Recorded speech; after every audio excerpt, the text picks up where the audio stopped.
topics that have been aligned in the program and well selected. I want you to go through them.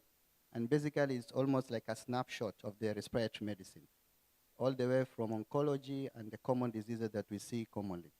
So allow me to introduce my colleague, the moderator of this session, Dr. Kevin Dede.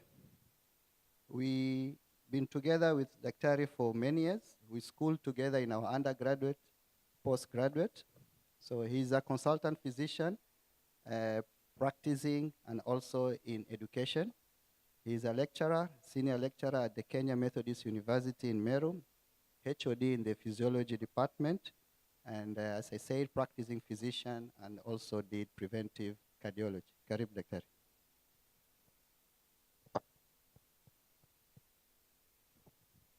All right, thank you very much. Good afternoon. So because time is not on our side and we have quite a number of presentations, I would like to move right ahead to introduce the first speaker.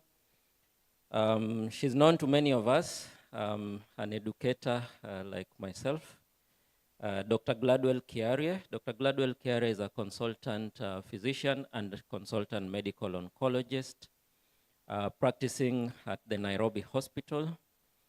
Glad to mention also that she was one of my teachers, both in undergraduate and postgraduate. So welcome to take over this first talk, Dr. Gladwell.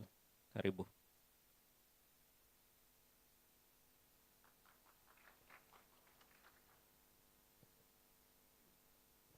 Thank you very much, Daktari. It's a pleasure and an honor to participate in the Kenya Association of Physicians. I'm the current president of our Association of Hematologists and Oncologists, and we do look forward to engaging in many endeavors. This afternoon, I have the task of just taking us through some of the issues surrounding non-small cell lung cancer. It's a bigger share of lung cancer disease, the non-small cell modality, compared to the small cell varieties that we see in smokers. Now, we also have our Kenyan data, and I think the numbers of non-small cell lung cancer in Kenya are somewhat below. When we look at the first 10 malignancies, we still are probably underreporting, and lung cancer has not hit our top 5. And probably when we see our next demographics, it will be quite high. But just like in Western countries, the new cases are quite a number, over 200,000 in the US, and unfortunately, half of those die. Now, it remains the single most common cancer mortality, with 1.6 million deaths worldwide, and it makes up 20% of all cancer mortality. That number is a little more in our part of the world because most of our lung cancers are still being treated as pulmonary tuberculosis. But as we get more interventional diagnoses that I will describe, we are beginning to pick them early. The secret, of course, will be to have more endeavors in screening. Even in those who are diagnosed, the mortality remains still high, with a 5-year relative survival rate of about 27%. This survival varies with the stage of presentation, being higher in those who come with localized disease, and then a very low survival in those with distant mets. As I will explain, the survival has, however, increased because of use of what we call actionable mutations to treat. So as I've explained, there are 2 major types of lung cancer, and the non-small cell lung cancer makes 85% of this.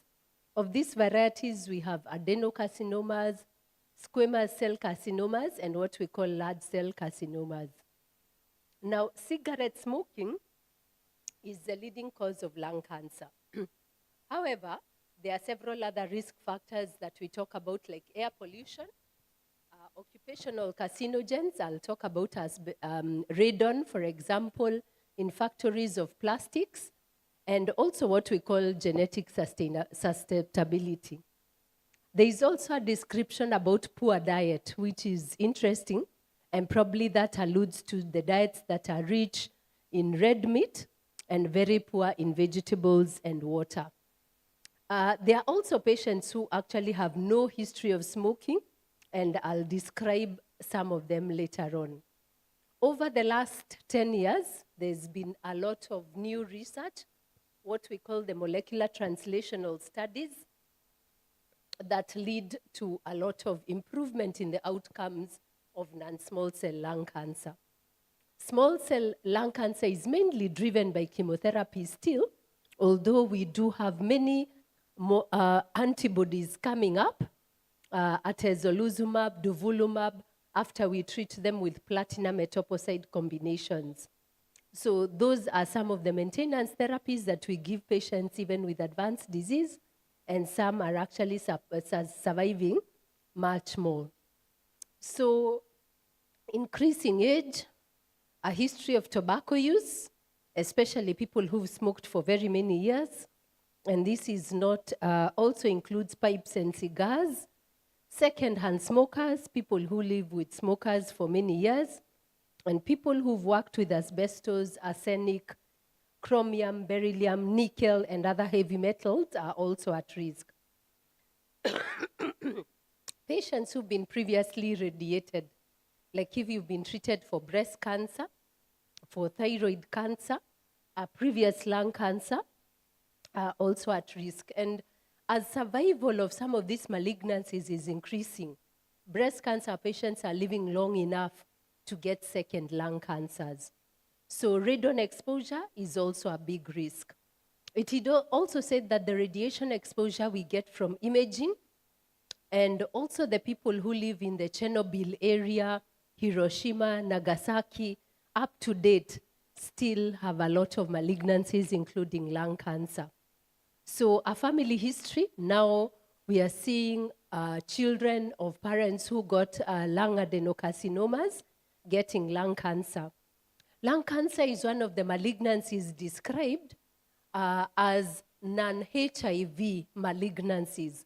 That means that it has increased in the patients who have exposure to ARVs and are living long enough. We also have what we call beta-carotene supplements, and but the most single important risk factor is actually smoking. So the risk of lung cancer on average is 10-fold higher in somebody who smokes consistently compared to a lifetime non-smoker, and especially those who've smoked more cigarettes. And the quantity and the duration of smoking, as well as when you started smoking, are important. When a smoker stops to smoke, we think that the precancerous lesions actually regress, and their risk of lung cancer actually reduces. But former smokers, they continue to have an increased risk compared to non-smokers. Now, if we look at asbestos, it also exerts a synergistic effect of cigarette smoking, increasing the risk. That means people who smoke and work with asbestos have even a double risk. Now, patients who've survived lung cancer have a 1% to 2% chance of getting a second lung cancer in their lifetime. And also, those who we cure, especially those who we are giving osimertinib and other drugs, can actually get secondary malignancies. So these second malignancies, they get a lady who had lung cancer, we radiated her, can get breast cancer. Interestingly, many of them are also getting hematological malignancies like leukemias. Now, how is the presentation of this lung cancer? There are symptoms that are related to direct pressure of the tumor, and that may be limited chest movement, pain when breathing, rib tenderness. Some of them come with vocal cord paralysis because of the upper lobe tumors, as well as Honor syndrome. They also will have what we call the superior vena cava syndrome, that is engorged blood vessels. Then, of course, we have signs that are due to metastases. paraneoplastic syndrome, like what we call cancer cachexia, and hypercalcemia syndromes, finger clubbing, and so on. Syndrome of inappropriate ADH, the list is very long. Remember things like optic neuritis. When we refer to ophthalmologists, it's good to have a high index of suspicion that they may also have malignancy. Pure red cell aplasia, DIC, acanthosis nigricans, skin conditions, hyperkeratosis, etc., as well as VIP diarrhea. So all those can be secondary symptoms or paraneoplastic. So how do we investigate? From sputum, we can do fine needle aspirates, we can do bronchoscopy. Now we use a lot of interventional radiologists to take biopsies for us, and those other investigations we do surround imaging, bronchoscopy. I'll talk about mediastinoscopies and VATS, video-assisted thoracoscopies. So we also use a lot of tests to monitor progression of therapy, and also, how some of these, function of your bone marrow will help us choose therapy. An X-ray is a very useful tool and probably a screening test. And they can also guide us in some of the issues of radiotherapy as well as follow-up. CT scans, and now we know PET scan has become a very important modality, especially in non-small cell lung cancer. Non-small cell lung cancer. The FDG PET, which uses fluoride and ties that molecule to a radioisotope, has a very high sensitivity and specificity of picking a malignancy. It's very accurate in picking nodal involvement, especially mediastinal node involvement. However, some of the nodes they pick, up to a fourth, can be wrongly labeled as malignancy. Now, they help us actually to guide biopsies where the FDG uptake is highest. And we also know that when we see mediastinal nodes, especially greater than 1 centimeter, it's very important to take a biopsy, either using VATS or using mediastinoscopy. A negative FDG PET of large mediastinal nodes does not rule out malignancy. So, and of course, we use bronchoscopy even for staging, especially EBAS, which I'm sure you've described. And sometimes we can use bronchoscopy even to stent to allow breathing. We can use it to, stop bleeding. And also, we also use it for introducing brachytherapy beads, especially for limited tumor. Sometimes we can use it for response assessment and also for screening some limited malignancies.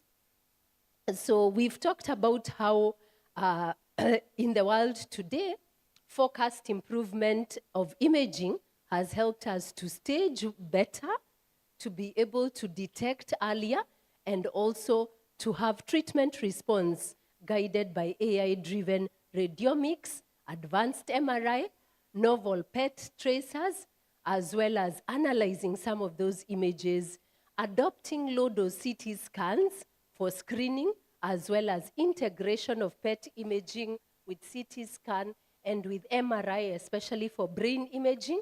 And it's also, the PET MRI is also very good for soft tissue evaluation. So these newer imaging trends have enabled a shift towards more personalized, efficient, and very accurate diagnostics that are not invasive.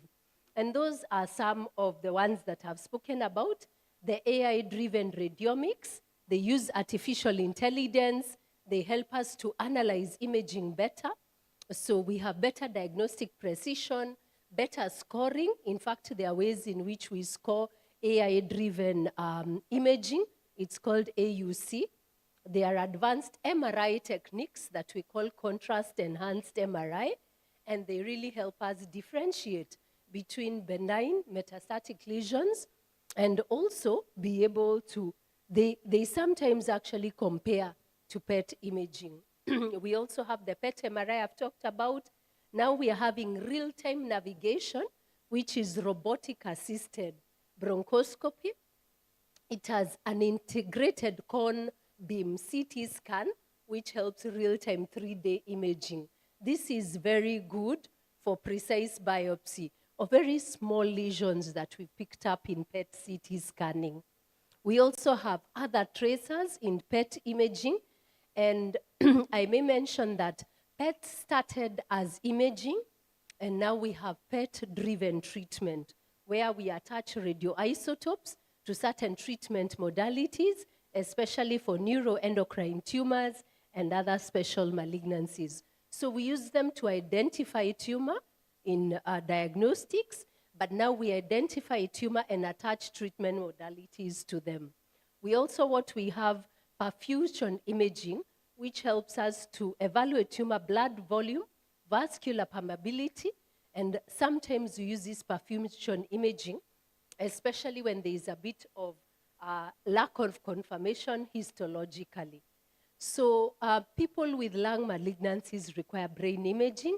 I'll not dwell too much. An MRI is usually better than a CT scan, and we're able to pick smaller malignancies. Now, I must say PET imaging is not ideal for brain imaging because our brain cells uptake a lot of fluoride or glucose, and we cannot be able to differentiate. Now, as we follow up patients, sometimes we use some of this diagnostic monitoring to analyze whether our patients are responding to treatment. And sometimes we call what we call NGS, circulating DNA. This circulating tumor DNA started in hematology, where people talk about minimal residual disease remaining in patients who have complete remission. And now we are using them even for solid tumors to be able to determine whether we've cleared the tumor or not. Then, of course, the AI imaging that I've used to describe can also help us predict treatment response. For example, if your tumor had an SUV uptake of 11, and after chemotherapy or a targeted therapy, the size is still the same, but the SUV uptake is 4, that's a sign of a good response. And of course, in analyzing response, we still use the traditional tumor markers. Sometimes if our patients had metastatic lesions, we can be able to pick up.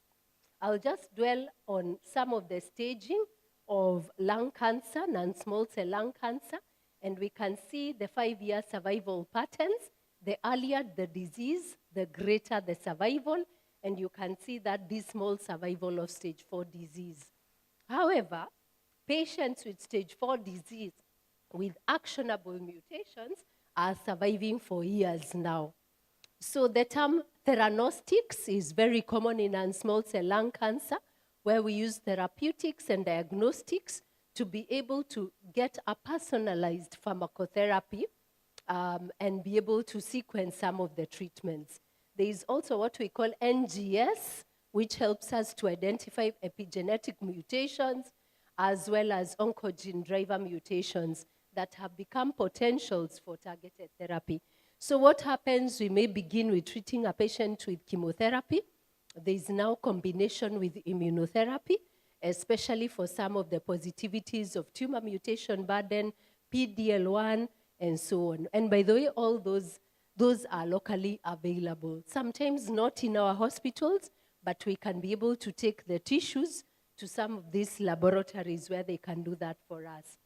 So we are able to do in non-small cell lung cancer what we could do in breast cancer, for example, for HER2 mutations. So that's how overall it looks in the treatment of advanced disease of non-small cell lung cancer. We use chemotherapy as a standard of care. There are now targeted therapies depending on the positive mutations.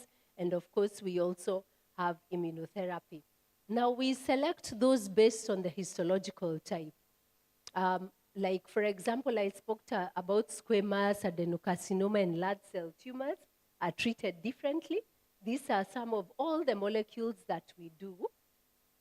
Now, sometimes the outcome of treatment is based on access and affordability, because it's those, for example, who can afford to use immunotherapy that will do better than those who do not, whether or not they are positive for PD-L1. Of course, the stage, and of course, the traditional patient factors like age, your performance status, your lung function, your comorbidities. In Kenya, we talk about patient preference because some patients want to go to traditional treatment, and of course, the cost and access. You can see that we have quite a bit in the genomic landscape, especially of adenocarcinomas, and these are some of the targeted therapies in adenocarcinomas.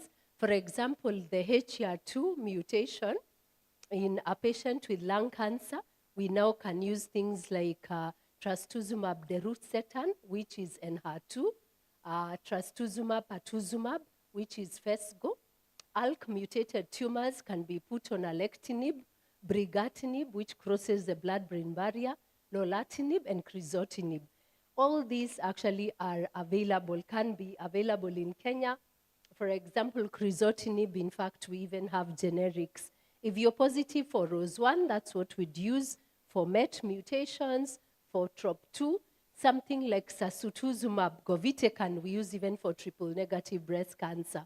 And then, of course, for PD-L1 mutated tumors, for those which are BRAF, the BRAF mutation inhibitors are still quite expensive, but we get them on order.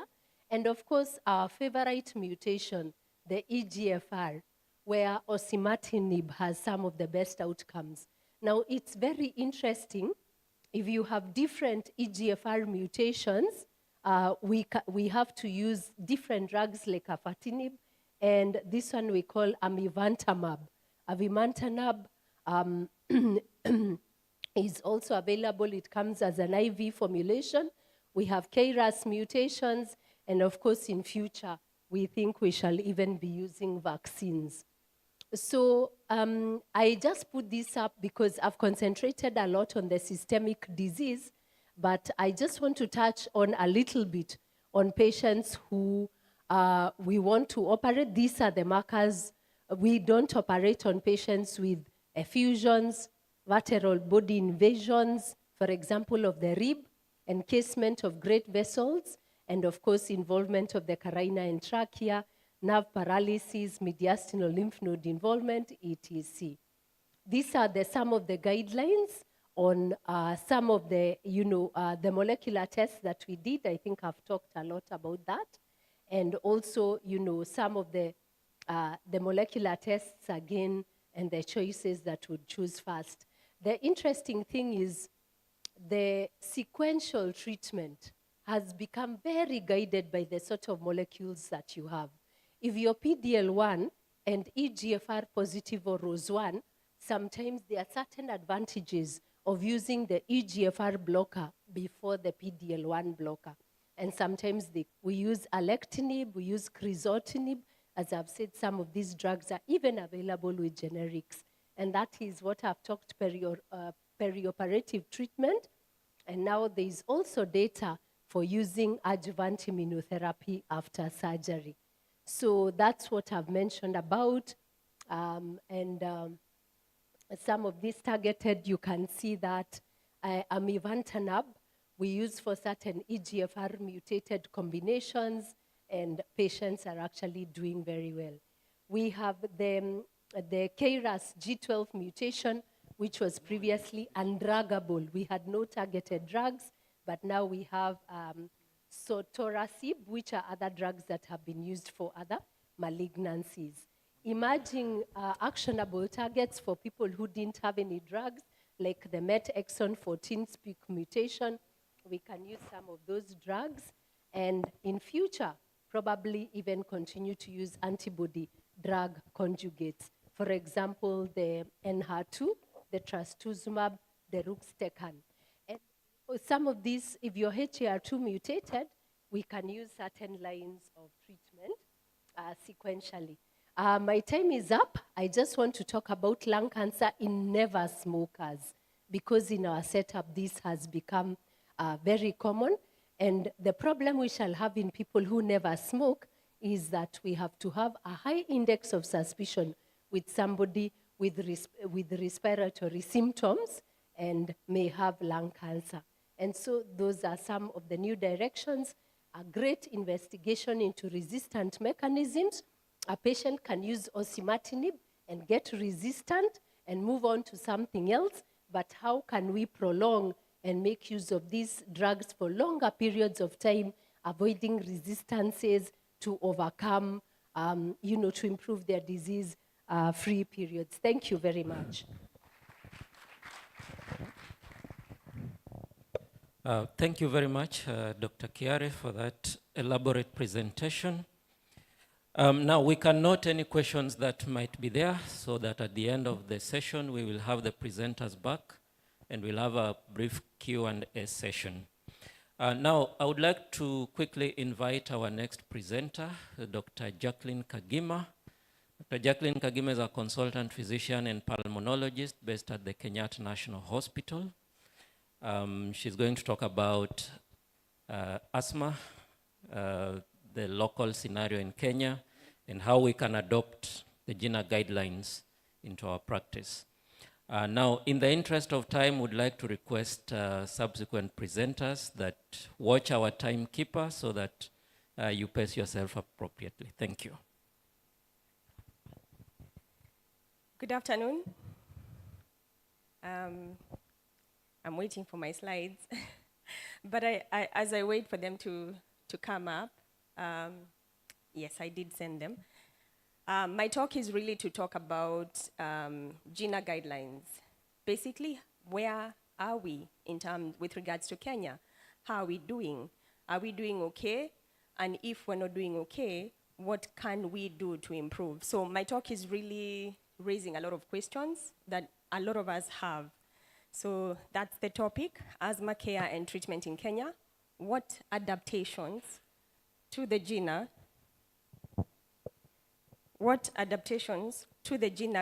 recommendations should be made? So I will start with what GINA recommends. This is the 2025 GINA track that we don't have the 2026 yet. I think it's coming out on the 6th of May.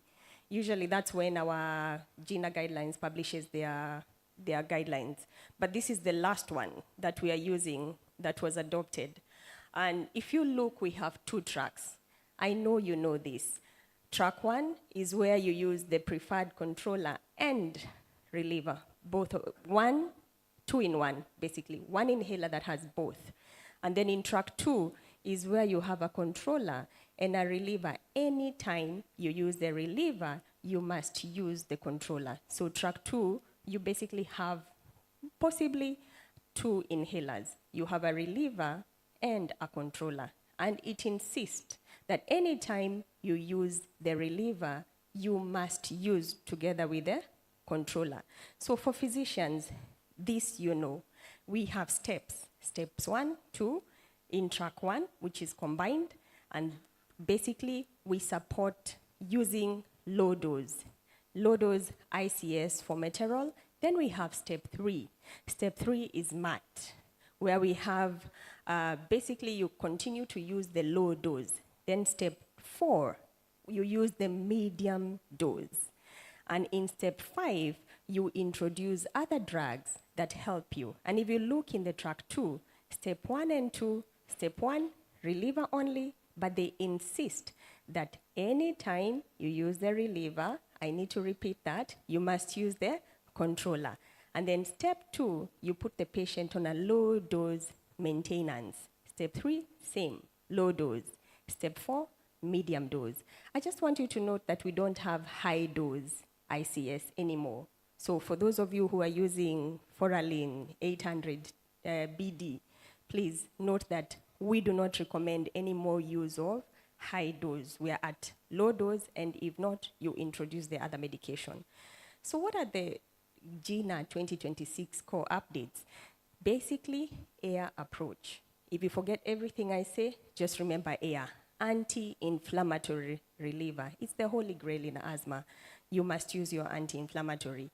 And this time, we're going to be more bold in saying we want a SABA-free mandate. We do not like SABA alone therapy. In fact, it's a zero tolerance policy for SABA-only management. I cannot over-insist that. So the air philosophy is what we are taking up. And basically, this is to combat SABA reliance. For those of you who are still writing SABA, 2026, we're going bold and saying, we are really against the SABA. Because sometimes even when you give your patients the SABA and ICS separately, what does the patient do? The patient uses the SABA more than the controller. So 2026, we are going bold and saying zero tolerance. Now, this is the theme for 2026, access to the anti-inflammatory inhalers for everybody with asthma is still an urgent need. And so 2026 is talking about access. We know the science. We've done a lot of studies. Why is it we are still struggling? What's happening? That's the question we are asking ourselves. If you look at data, this was a systematic review done by Maria Stolbrink from the UK, and she looked at the availability, cost, affordability of essential medicines for asthma and COPD. And you can look at countries very low, those countries that met 80% availability target, look at them. For SABA, 6 out of 58. ICS, 3 out of 48. And this data is basically, it was published in 2022. And then affordability. This is looking in days' wages. SABA, 1, 2, 4. ICS, so affordability and accessibility is still an issue, despite the science. So let me take you to what our guidelines say. We do have Kenyan guidelines. We have published them, and we even launched them. And our Kenyan guidelines are not different from the GINA guidelines. They basically support the MAT dominance, which is LABA ICS, to be used. But in our Kenyan guidelines, we've allowed you to use SABA ICS because we have that available in counties where you have a combination of a SABA ICS in the Kenyan guidelines. And this mitigates against the SABA over-reliance. Now, look at this. Beyond the diagnosis, beyond the treatment, before you treat a patient, you must first diagnose. Let me give you a story of a patient of mine that wanted to use insurance to do spirometry. By a show of hands, how many have CT scans in their hospitals? Show of hands. Please lift them nicely. By a show of hands, how many have spirometry where they work? Look at those hands. And for us, spirometry, how many have ECG? ECG? Look. You just need to look behind and see. For us, spirometry is like our ECG. You know, it's the basic test you need to diagnose asthma. And just by a show of hands, you can see a lot of us have CT scans. A lot of us have ECG, but we do not have spirometry. And even the hospitals with spirometry, how many of you have more than one spirometry technician? I think it's only Kenyatta. It's only KNH that we have more than one spirometry technician. I know Aga Khan have one. So if the gentleman is sick, you do not get your spirometry done on that day. You have to wait for the gentleman to recover for you to get your spirometry. I don't know how many spirometry technicians are in Nairobi Hospital. I'm not sure. Nairobi West. Anyway, I won't go into the details, but that's just to show you. So I had this patient who needed to use insurance to get his spirometry. He went to Aga Khan, found the gentleman unwell, went to Nairobi Hospital. He was given another story, went to, I think he went to Avenue, found that the machine was not working, because even if you have spirometry, how many of you have 2 spirometry machines? None, okay? You have 1 spirometry machine. So he went to Avenue, found the machine down, and he came to me and told me, why are you saying this test is so basic? I can't find it. I have to pay out of my pocket because most pulmonologists have the test in their clinics, and I know most physicians also have, but we don't take insurance in your private clinics. So that's just to show you the difficulties with diagnosis. A very simple test, not available, and even if it's available, 1 technician, 1 machine, well, you have about 5 ECG machines in hospitals. Let's go to the next challenge, environmental and occupational phenotyping. I was just talking to Dr. Nyale just now, because Dr. Nyale and colleagues did a study to look at the phenotypes, asthma phenotypes in Kenya. And we wonder, there are two major phenotypes for those who don't know. So we have the type 2 phenotype and the non-type 2 phenotype. The non-type 2 phenotype, we think in Kenya is the problem, but we don't have the data. Type 2 phenotype is the one that you have eosinophil issues, but the non-type 2 phenotype is the one you have more neutrophils, the one found in obesity, you know? And are we finding that? Are we treating the non-type 2 patients? Remember Kenya, why do we think so? This is the issue. In terms of environment, you have issues of biomass fuel exposure, occupational dust, you have high altitude. So these are the issues we are getting. And according to GINA, GINA focuses on Western allergen, pollens and pets. But for us, we are dealing with industrialization, climate-specific triggers, you know? And so we wonder whether we have a different phenotype and what is our percentage of phenotypes, of the different phenotypes in Kenya. GINA 2026 is also emphasizing on phenotype-directed therapy to avoid overtreatment with steroids especially. So you need to accurately phenotype your patient. And how do we do this? When you get an asthmatic patient, if you suspect this patient has asthma, apart from spirometry, please do a TBC. A TBC will show you the eosinophil count, right? And in some patients, you'll just see high eosinophilia. If you can, induce the sputum. In sputum, you can see the eosinophils or the neutrophils, whatever cells you see. And also, clinical history is very important because the patient may tell you, I have other issues. I have sinuses, I have, you know, runny nose. Those are important symptoms to help you phenotype the patient. And in non-type 2 inflammation, we think a lot of our patients, these patients who've been exposed to biomass fuel, these patients who've been exposed to industrial dust, because we are not so good at protecting our workers, right? So it is possible that these patients are not, it is possible that our patients are not responsive to very high, they are less responsive to very high doses of steroid because they have non-type 2 phenotype. So it's important to phenotype. And of course, when you're phenotyping, do not forget your pheno. It's very important. Now, let's talk about the Kenyan adaptation. To make GINA 2026 actionable, we need to access the drug and we need to follow the guidelines and find out where is the gap and fill that gap. Now, our pharmacies, you can basically walk into a pharmacy and ask for in any drug, right? And most of the times, even when you write a LABA ICS, what does your patient get? When they go to a pharmacy that doesn't have a LABA ICS, they are told, we don't have what you want, but we have this SABA, and it will work equally, right? And your patient goes home with a SABA because the pharmacist failed to give the correct information. So we need to deal with that. And then number 2, we are asking ourselves, can we have an integrated respiratory care? Let me backtrack and explain to you what integrated means. It means that if a patient comes to your clinic with a cough, they just need to get out of your clinic with a diagnosis. Do they have TB? And if it's not TB, what is it? Could it be asthma? Could it be lung cancer? Could it be COPD? Could it be interstitial lung disease? Because for our patients with lung issues, the symptoms are very similar. Cough, chest pains, right?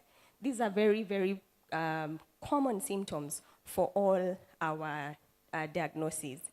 So we have a study, which is a multi-center study, looking at the integrated respiratory care, and we hope that with the feedback, when we get the results, we'll be able to guide, can this work? We're looking at economics, because this will mean for public institutions, and even for private, that the patient may have to pay more, right? The patient will have to wait longer, because look, you do the sputum, it's negative, then once it's negative, now you have to do the spirometry, which takes about 20 to 30 minutes, and sometimes patients take longer, and you have to still maybe send them for an imaging. So we are looking at various aspects. What's the economics of it? What's the logistics? Will the patient be happy with probably a longer visit? And the WHO in 2025 actually supported this move and said that perhaps we just need to have integrated care so that we don't have patients with asthma being told, bye-bye, you don't have TB, see you, at least it's not TB. But if it's not TB, then what is it? Could it be asthma, which is easily treatable? So how do we make this work? And what gets in the way? The supply chain. I'm sure you know this thing. The staff were never trained. We are all talking about not the equipment. Process is too complicated. Technology depends on the internet, which doesn't exist. Patient can't afford transport, and all these things that are system-based. The other issue that we need to cross is the medication access, especially in public institutions. We need these medications in the Kenya Essential Medicines list so that we can be able to follow the MAT approach. This is data showing availability in both private and public institutions. I know it's data from 2013, but look, maybe not much change, or maybe a lot of change, I don't know. But if you look at public hospitals, they are in the red, not available. That's LABA ICS. And if you look at private facilities, you can see a few greens here and there. But remember, it's a unified health system. If our private hospital is suffering, then even our private hospital really will suffer because the patients, it's unified, you know? Look at the supply chain management challenges. You have unnecessary complexities to order. Your competing priorities. We have other diseases like COVID, which came, you know, infections, cardiac diseases, which are very important. And so hospitals wonder, okay, what do we prioritize? Siloed, fragmented supply chains. We have freight cost, unpredictability, quality assurance. Are these medications okay, or is it a poor generic? Regulatory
from environmental or biomass smoke.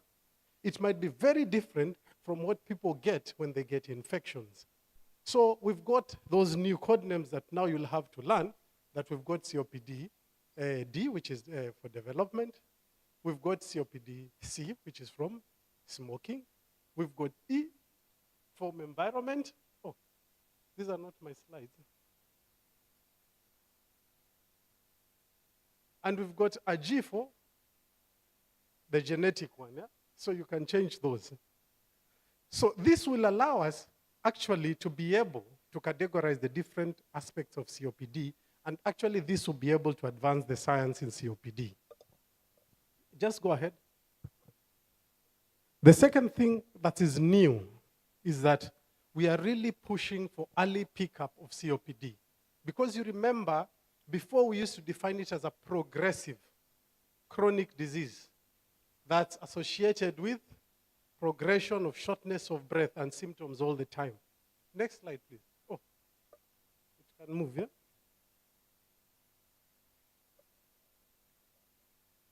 So these are the etiopathies I was teaching you, okay? So we might find that some of these etiopathies will be more common in sub-Saharan Africa. And already when we are looking at it, we think our most common might not be cigarette smoke, although cigarette smoking has really increased, especially with the Gen Zs, yeah? They've stopped smoking cigarettes. They're using more of nicotine pouches and the vapes and shishas. It's still smoking. It's defined as smoking. Okay. So we still have those of unknown causes, but we have the genetic ones if you have things like alpha antitrypsin. And obviously, for prematurity, from our pediatrician, it's now known that when you have a premature baby, please follow him up because he's at risk of not getting to full lung development, especially if catch-up growth doesn't occur. Now, the other push in the GOLD guidelines, yeah, is to get these cases as early as possible. In Kenya, you're dealing with 25 pulmonologists against 200 cardiologists. So most of these cases of shortness of breath actually end up with cardiologists. It's not that I hate cardiologists. Please. It's just that most of the people with shortness of breath are first seen by cardiologists before they come. So that's our target population. And we have started saying that for us to be able to pick these patients up, we must start seeing them early. And anything that points toward the chest, whether it's dyspnea, recurrent wheeze, a chronic cough, or even recurrent respiratory infections, is actually a hint that you should look. We have actually divided the population into two kinds of population. We have what we call targeted individuals. Targeted individuals are people who already have something that is associated with COPD. Either they are being screened for lung cancer because they are smokers, or you've done a CT scan and they already have an abnormality in the lung. Please, those ones, send them to a pulmonologist. Okay? Even if they are short of breath. Then we've got other people we call individuals at risk. Individuals at risk are people who have the risk factors, okay? And they're old enough. Usually we say people around 35 and above. And these ones, you can subject them to the questionnaires. And if you find that the questionnaires are positive, they should be referred to the pulmonologist also to be able to make sure that you can early screen for COPD. Remember, we now are talking about this disease not being progressive.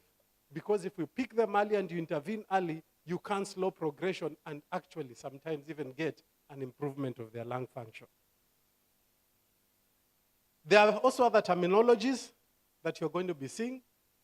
Early COPD does not mean early clinical symptoms. It actually means, what has happened? This thing is doing its own things. I'm not sure what is happening with this thing. So early means biologically early. Those are people without symptoms, but when the underlying lung changes are happening.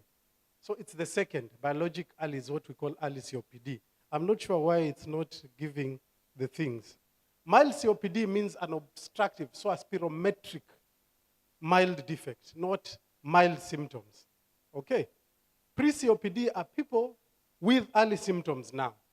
And some of them might not have the typical spirometry pattern of obstruction, but other things that are associated with COPD. So those ones, we give them another terminology that's called PRISM, which is preserved ratio, but the spirometry is impaired.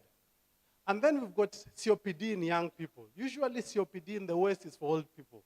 It's difficult for you to see a young man less than 40. Okay, I used to think 40 is old. Once I got to it, I realized 40 people, yeah, guys are not old. We should move this. We should say more than 60 or somewhere around there. But anyway, young people with COPD, we say people who are between 20 and 40. And these are the ones that we are seeing in Africa. And they are basically being driven not by smoking, but by other etiologies. Now, COPD in the West is a very common disease. In Africa, we hardly report this. It's not one of the top ones. So this was one of the papers. Unfortunately, it was written by an Indian called Sandeep Salvi. Okay? I don't know why they didn't ask any African pulmonologist to write this, but this was basically a wake-up call. And he was talking about the silent nature of COPD in Africa. People do not know it, and not much of research is happening. And when he did his look, which is 2022, when he did his look, there were only 8 studies about COPDs that looked at the prevalence. And most of them had been done using questionnaires. And you see with questionnaires, you have a lot of inaccurate data. And only 5 had used spirometry. And you can see the questionnaire ones showed a lower prevalence compared to the spirometric ones. What does this tell you? Most people underestimate or underreport their symptoms. You see, a cough to an African is very different. Shortness of breath to a 60-year-old in an African is taken as normal, part of aging, although it can be a sign of a problem. So it's important that when you find these, you test so that you are able to make the right diagnosis. And what was worse was that there are new risk factors for COPD that are majorly going to be seen in Africa. One of it is poverty, poor nutrition. Actually, malnutrition on its own can actually lead to lack of catch-up growth in the pediatric, born prematurely, and actually feed into COPD. A lot of tuberculosis, okay? And tuberculosis leading to obstructive lung disease is a known fact now. And we have a lot of it. And the question is, are these people with post-TB COPD, are they going to respond to the same medication? And you see, the West can't do these researches. HIV has also been associated with COPD. So the question is, are we seeing the same kind of patients like the West? Are the African patients any different? Because just doing surveillance and saying we have this percentage doesn't change. We need more meaningful research to look at our patients. So there are other studies that have looked at COPD in a different angle, because we realized most of the COPD in Africa is not smoking, so screening smokers might not be the best.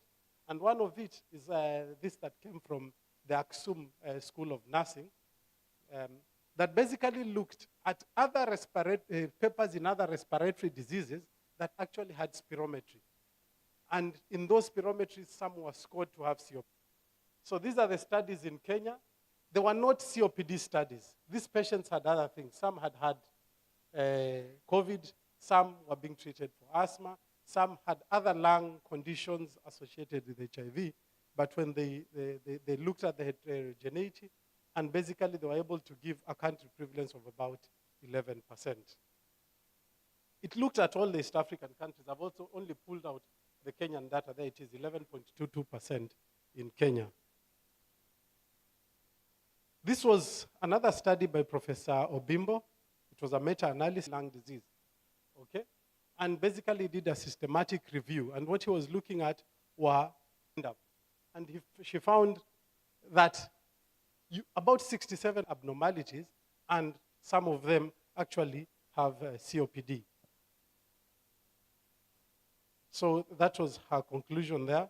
And what was interesting is that post-TB lung diseases also varied with the HIV status. HIV negative 66.9%, while HIV negative was more than the HIV positive. So that also tells you that depending on how the immune of the people with HIV are, you might find more changes. And if they are inflammatory and people are not responding, you might see less of those damages. So it's one of those things that we need to be aware about. But the big question is, are African COPD patients really different? And I think the answer, we already have it there, that we already are going to be seeing younger patients, most of them not smoking, and this is some of the things that were seen in this study in Uganda, the Fresh Air study, that looked about 588 people. And basically, what they showed is that most of the people with COPD are aged between 30 and 39. So again, we're in that population of low people, young people with COPD. Young people with COPD, and this is the really productive age group, is going to be a problem for every country economically and also in terms of life expectancy. The other things that they analyzed for, wheezing was the most significant. Other things were not significant in Africa, including smoking, although former smokers tended to have a higher percentage of COPD. This is an international analysis on TB and respiratory. I don't think we need to go through it. So I'll directly go into what are the challenges in Africa. So the COPD patient, I'm not seeing the slide that was summarizing in Africa. The trouble is that we don't have enough data to know exactly how they are. But we are thinking about 11%, okay, of the population is going to have COPD. We are going to have younger people with COPD, less than 40-year-olds. We are also going to have COPD etiologies that are mainly driven by infection, HIV, and malnutrition. That's the kind of patient we are going to see.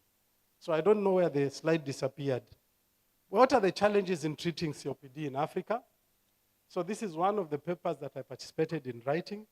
And basically, we were looking at a case study of a person who presents to a national hospital. Here we chose Mulago in Uganda, basically to see what went wrong and what were the gaps and how could they be fixed. This is the gist of that paper. So generally, it's a case study of a 60-year-old who presented at University Hospital with breathlessness, yeah, and leg swelling for a 3-month duration. Remember, this 3 months is when he worsened. It's not when the problem started. Because if you really take a good history, this guy has been unwell for over 10 years, okay, with a missed diagnosis, okay. He has been having a productive cough and wheezes, lives in a rural village, he's a farmer. He grows tobacco, that was the problem, so he smokes it as well as part of his part-time because the thing was there, so he had over 30 pack years, okay? So for the last 3 years, when his symptoms increased, he had actually visited at the local center for his breathlessness in combination with cough. He was tested for TB, and he was told he was negative. And what did the health center say? Hauna TB, nenda nyumbani. But you've not treated the patient. He came because he was coughing. Now that there's no TB, then what is it? And this is what Dr. Kagima was talking about. Okay? So nothing was given to him. When he worsened, he went back to another local hospital. Okay? Because he was breathless and coughing, and somebody, I think, had a bit of wheezing, they gave him salbutamol only. That's Ventolin, which is a SABA only. Which, again, they thought it was asthma. First of all, it's wrong treatment for asthma, but he doesn't have asthma. This is a COPD patient, okay? So it improved him because temporarily he could get better, but with time, that's when he was referred to the national hospital, which is Mulago, okay? So what does this tell you? That COPD is unfamiliar to the general population. People don't know.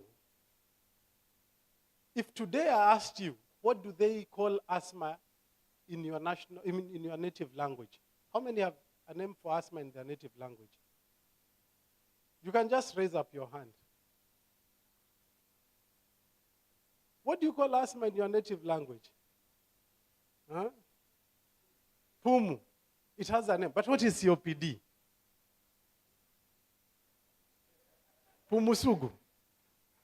So, you see, there is even lack of a name. So if today you are to go to a vernacular station in Kameme, what would you call the disease? How would you introduce that disease to the local Kikuyu living in Kahuro, in Muranga, who has never heard of it? How would you introduce it? Okay? So there is lack of awareness in the population. The patients do not know, and people do not anticipate. And because they are not aware, they also don't know the risk factors. They don't know what to avoid.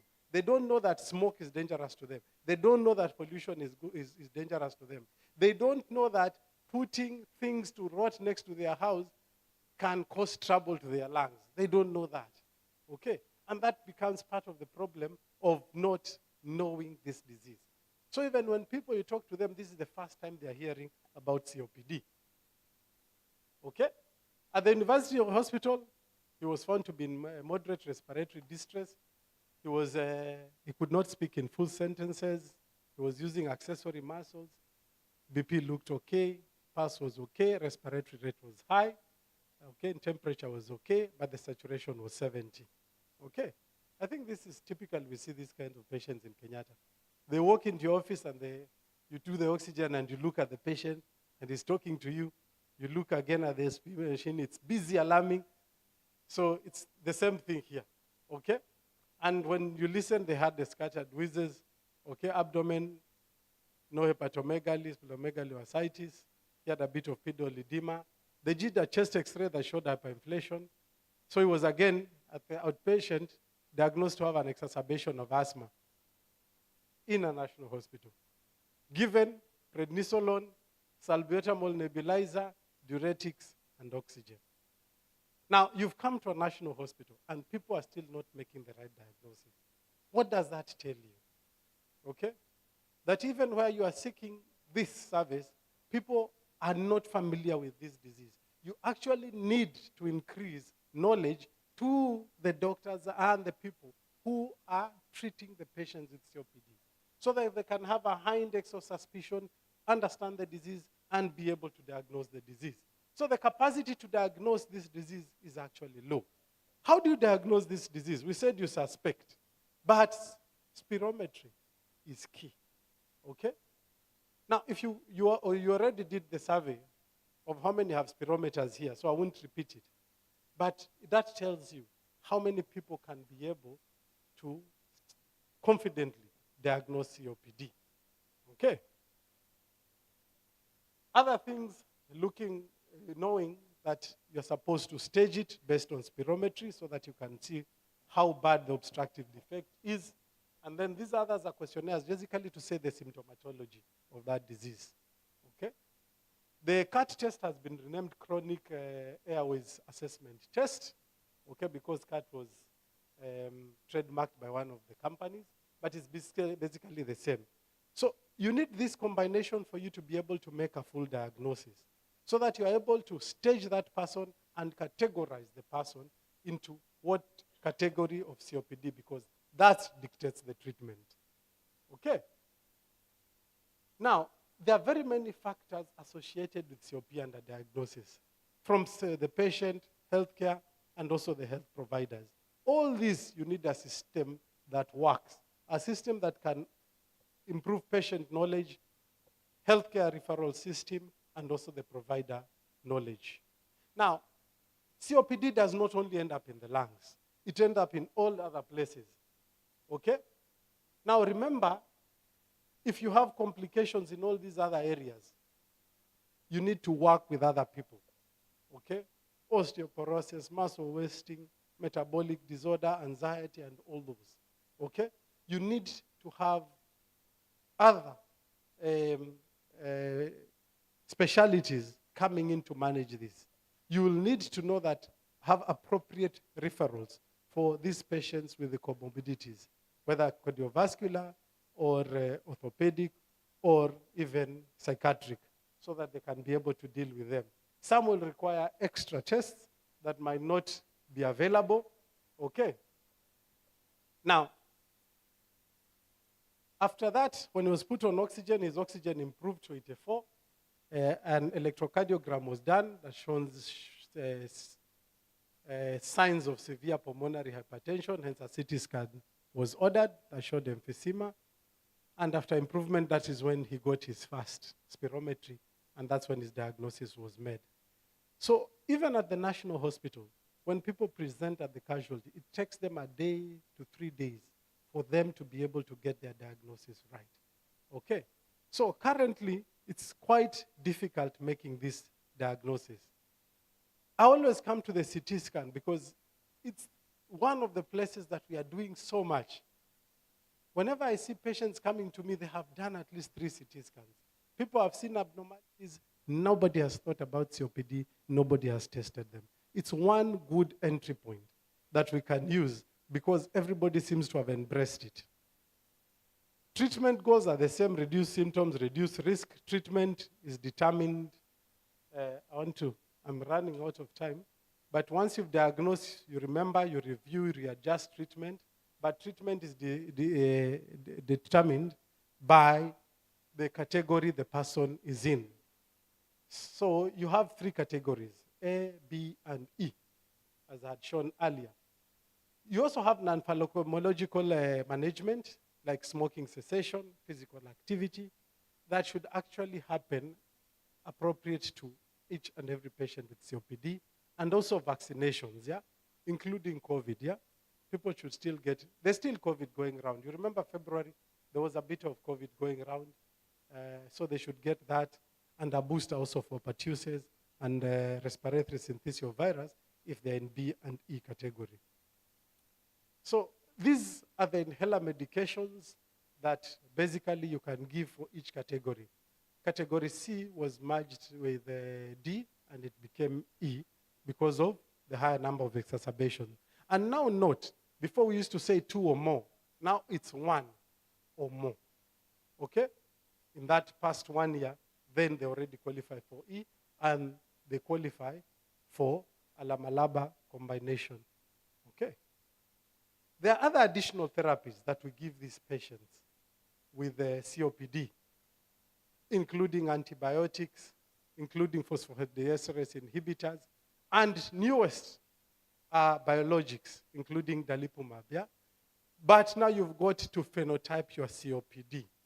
For the COPD that has eosinophilia in it, responds better to those than those that don't have eosinophilia.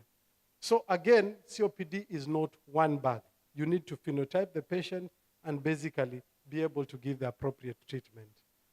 And people are also trying to phenotype. Are you more of person with emphysema and shortness of breath? Are you more of coughing and sputum, in which you are more of bronchitis patient? Then you can be given treatments towards that. So inadequate supplies are all over the national protocol. We looked at the 3 countries. Medication for COPD was not in the essential drug list in any of them, okay? Secondly, healthcare resources in general were limited, not available in the East African countries. Infrastructure, so it's the gamut of providing care for COPD patients is actually not there. You also have new things that are coming up, both surgical and bronchoscopic interventions that can help COPD. And the surgeons don't seem to know, okay? At least the pulmonologists are starting to take a lead in some of these things. But there are things that you can do to mitigate all these things.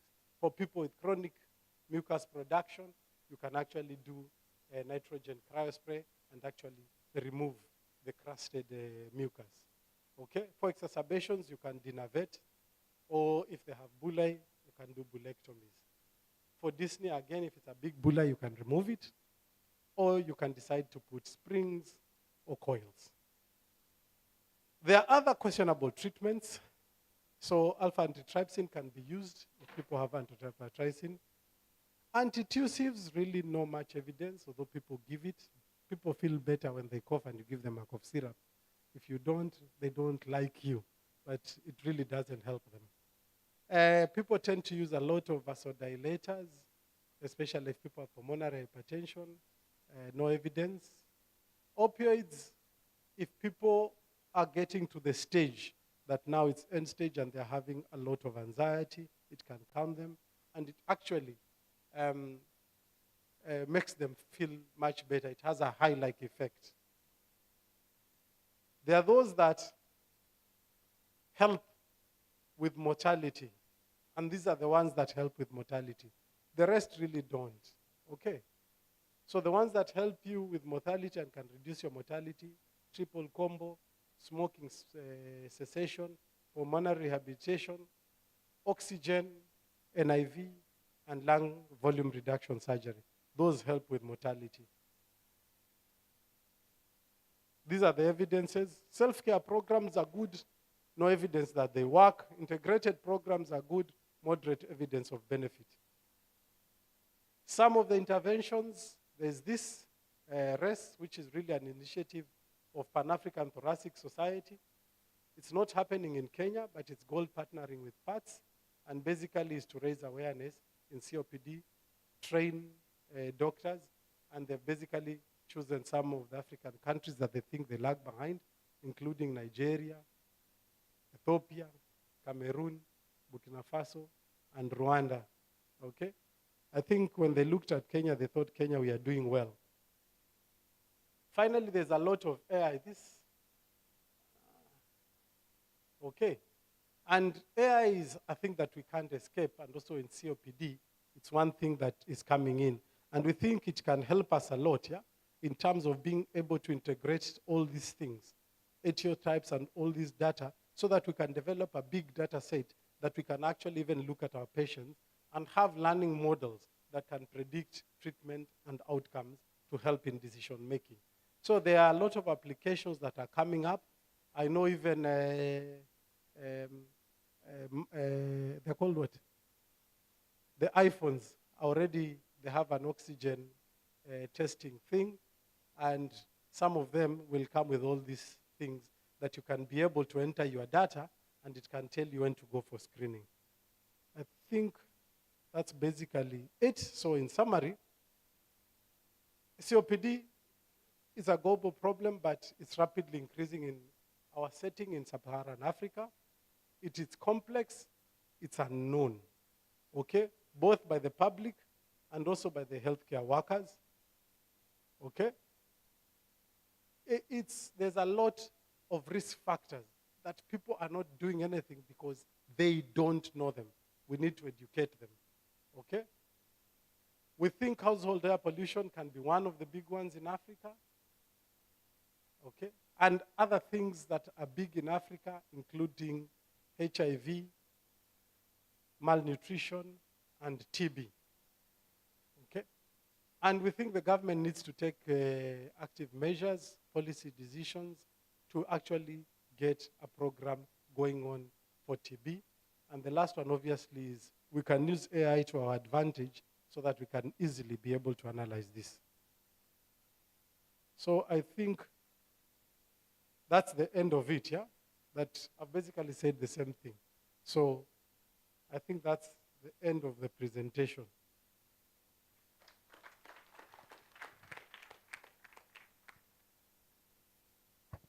Thank you very much, Dr. Nyale, for that elaborate discussion. I think we have a lot of things to take home. There's a lot to learn. Every day we are learning, and it seems like from teaching universities, if this is the case, what about now the dispensary in the health centers? So we have a big task to make sure knowledge is dispersed downwards. So our next speaker today is Dr. Andrew Owuor. I think while he's coming, I'll kindly allow me, Dr. to task you to stretch our audience. They've been sitting a lot. So they touch their toes. Okay, they can stand up, okay? Here you are.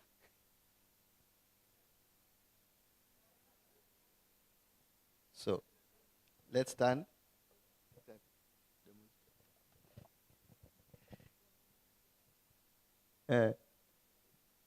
Yes, that's why I've chosen him.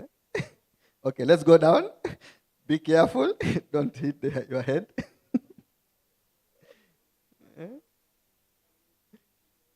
Leans and toe, knees and toe, knees and toe. Head, shoulder, knees and toe, knees and toe, knees and toe. Aye. So the topic of our discussion is the end of TB as a global public health threat. We all aware TB has been mentioned almost by all our the speakers who came earlier, and I think we need a lot of discussion on it, and we don't have any other person other than our own Dr. Andrew Owuor. He's a pulmonologist at Kenyatta National Hospital. Most of us have gone through him. Thank you, Dr. Karibu.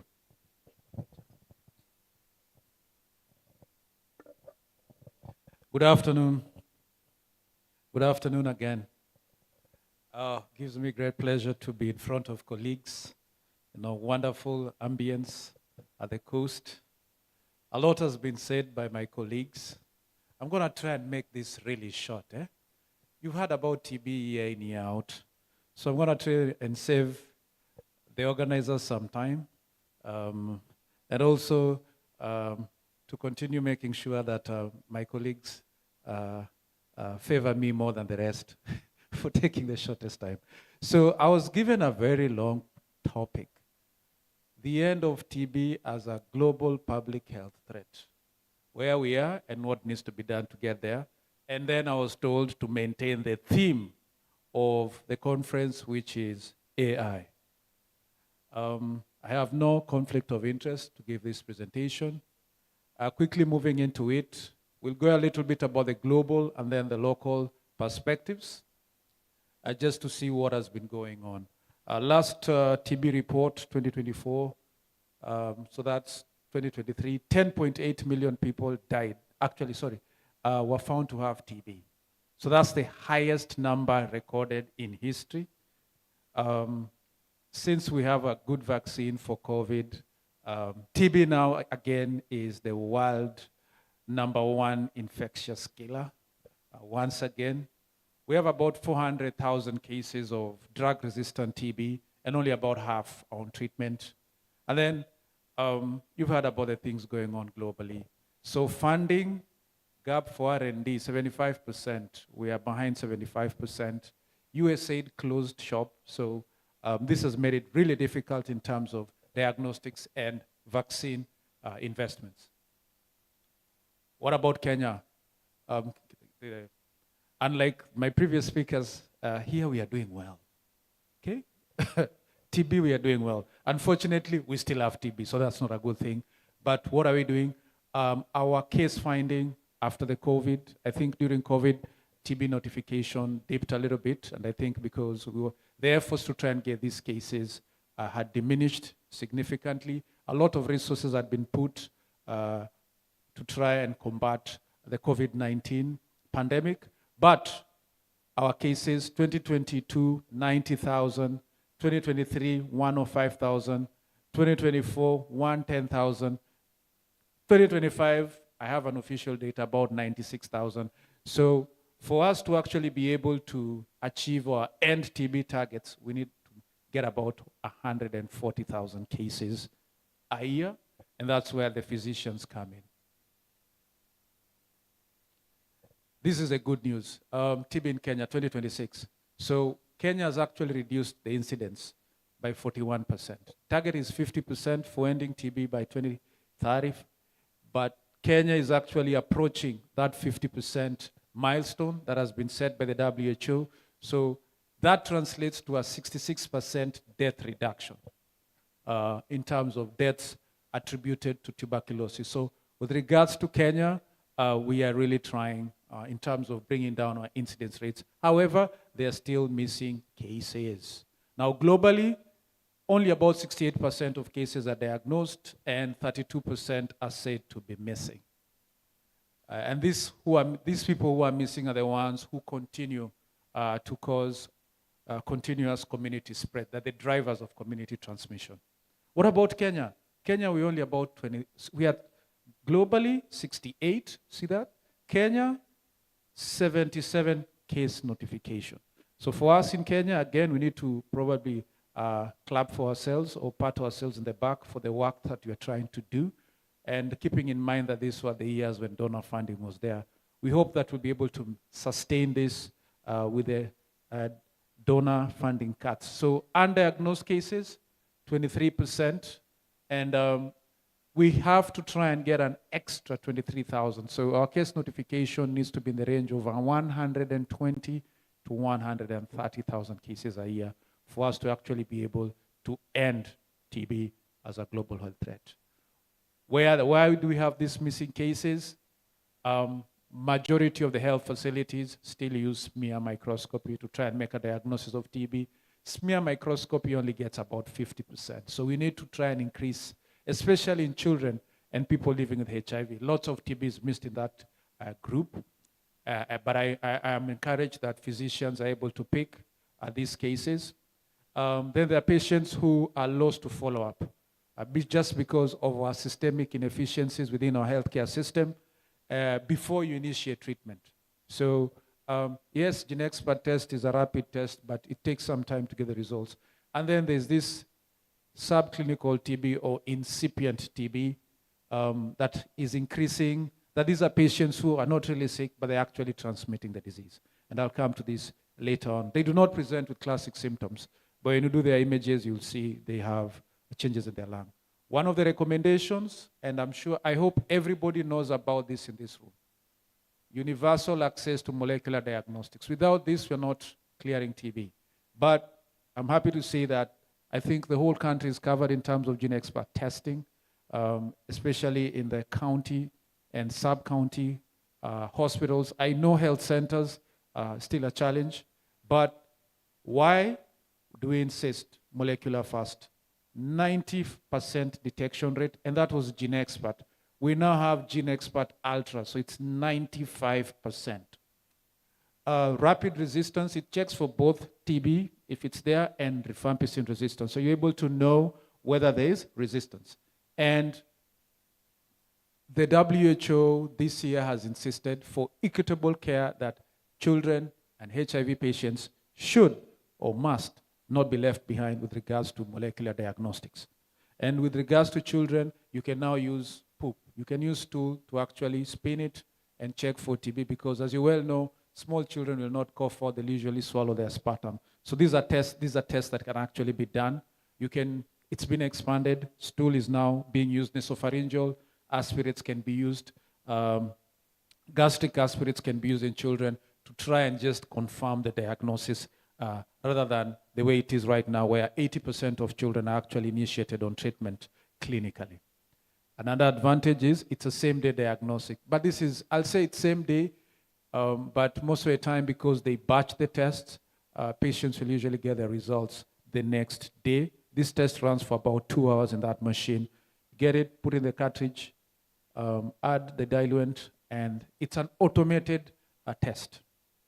So what is the cutting edge innovations in TB? Keeping in mind the theme, leveraging AI and precision medicine. I've had talks, and I think I was watching online. I think Dr. Andrew Odhiambo mentioned a lot about the things I'm going to mention.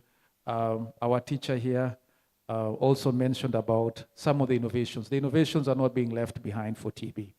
So with regards to TB, augmented chest radiography. I'm being told 10 minutes, I'll finish in 5. Augmented chest radiography, so this is actually being rolled out in Kenya. We are using computer-aided detection. This is actually loaded up into portable X-ray machines to actually be able to use AI through heat maps and able to pick abnormalities in the radiograph. More than 90% it will be able to pick. And this will be able to tell you, probably, does this patient have TB or not? So AI with radiographs. Next thing is the diagnostics. I already mentioned about the molecular test. We already have GINA. Currently in Kenya, we're rolling out GINA Ultra, more sensitive. And I'm sure most of you have seen those trace results. When you see trace results, please consult. And then there's TrueNut. TrueNut is actually a molecular test that also does the same, but it runs on a battery made by Molbio, which is a company in India. So this is battery powered, and these ones are now being taken to facilities that may not have reliable power to actually be able to do this test so that as many Kenyans as possible are able to access excellent tests. One more thing is with regards to digital health, and they're actually remarkable things that are going on here. I was involved in one trial on using your phone or using cough, just the sound of the cough with the phone. This is a health worker just uses their phone and you cough next to it to try and help the healthcare workers to actually screen for TB. So still a work in progress, but we hope that in future we'll be able to have results. There is also the use of volatile organic compounds. So you just cough into a sensor and it's able to actually tell you what you have. That will be a game changer because not only will it help for TB, it's there for COPD, asthma, and also lung cancer because these diseases actually release, when you have these diseases, you release certain chemicals that actually can be able to be picked. But the ones that are currently advanced is the video observed therapy. So Kenya is the brainchild for directly observed therapy. These are studies done in the 90s, Chakaya, I think the late Joseph Odhiambo was actually involved in that work. And we were able to actually roll out DOTS, which means any person in the Republic of Kenya taking anti-TB, somebody has to actually witness that they actually took their treatment. Now with technology, we can just do videos. So you don't need to show up in a clinic even if you live alone. You can just call your nurse or clinician and you can actually show them that you actually took your medication. Now, not only is video observed therapy something that is new, there's also smart medication sleeves. So these are pill boxes that actually show that the patient actually took their medications. If the patient doesn't open it, it sends a message to the clinician telling them that that patient did not take their medication today. And then there are predictive analytics, which is actually the bottom of the slide on the left to your right. And basically, using analytics, you can actually be able to tell who's likely to not take their medications and who's likely to be lost to follow up with regards to treatment adherence. The next thing is on genomic sequencing. Dr. Kiarie had actually mentioned about genome sequencing in cancer. For us in TB, whole genome sequencing is important. It will be a game changer for us because it will transition from culture to a rapid sequencing test. Culture usually takes about 4 to 6 weeks. And then after that, once it's positive, then you incubate it currently in a whole genome sequence. And basically the whole genome sequence is trying to see all the possible genetic mutations that specific bacteria in that sputum has, because this can help you to predict resistance and actually to help you in terms of your drug choices. So a whole genome sequencing is something big that is coming, and there's even further innovation coming up so that when you produce a sputum the first time, we will actually be able to bypass culture. So you produce sputum and it straight away goes for genome sequencing, which will help us to be able to personalize treatment and able to know where did this person get their TB, because TB has different variants, okay? And is there ongoing transmission? If you look at some of the data they talk about, they went to a daycare center and found that there was actually ongoing transmission in a daycare center, which is not somewhere where the TB program will actually go to screen people. So with whole genome sequencing, be able to know where the transmission is going on. This is actually what most advanced countries, the UK, Denmark, they use for each single case of TB they have. Then pharmacogenomics will help us in terms of adjusting the drug levels for patients. So personalized care, especially the newer drugs which tend to be a bit toxic like linezolid, which dose should this patient actually get? Because these are drugs that are actually potentially quite toxic. One other thing that I'll talk about is the shorter regimen revolution. We are now in the era of shorter regimens. WHO has already approved a 4-month, I hope you're aware, there's a 4-month drug-sensitive TB regimen. It is rifampicin, moxifloxacin, isoniazid, and pyrazinamide based. 4 months. You just drop the moxifloxacin and you continue for the other 2 months. Then there is the short-term regimen for drug-resistant TB.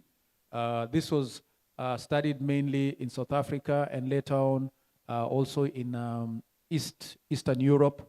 The NICS trial and the practical trial. So there's the BPAL and the BPAL-M, 6 months treatment, bedaquiline, protonmaid, linezolid, and moxifloxacin. We are currently trying to get as many people, as many DRTB patients on this regimen, because these are regimens that will reduce costs for us and actually adherence, because drug-resistant TB, drug-sensitive TB, same duration of treatment, 6 months. And then there is a 3HP. And I mentioned about incipient TB, or the one that is subclinical. I don't know if there are any rheumatologists here, because we tend to work a lot with them with regards to TB preventive therapy, and also the nephrologist for patients prior for transplant, or patients going on biologic therapy. You have to make sure that they don't have TB. So previously, it was 6 months of isoniazid. Now it's 3 months of rifampicin and isoniazid. It is once weekly. Once weekly. So 12 doses, you're done. Currently, there are trials for 1 month. So for the rheumatologists in the house who need their patients on rituximab quickly, we can talk on how we can be able to reduce the likelihood of these patients coming down with TB. The other intervention is actually with regards to vaccine. We do not have an efficient vaccine. BCG is actually 120 years old or something like that right now. And BCG was only shown to help you not to get the severer forms of TB in the first 5 years. There's now phase 2, there's that molecule there, 50% in preventing TB in adults, active TB.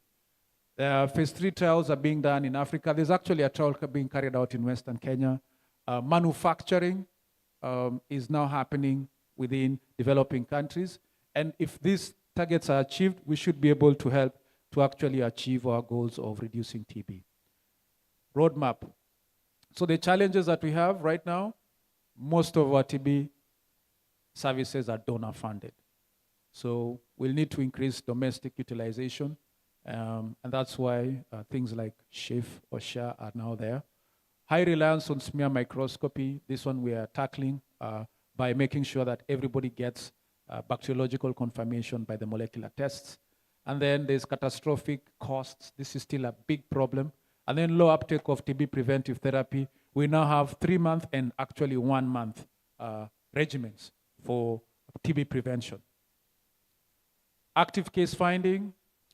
This is a healthcare worker, and basically last week there was an integrated health conference in this same place.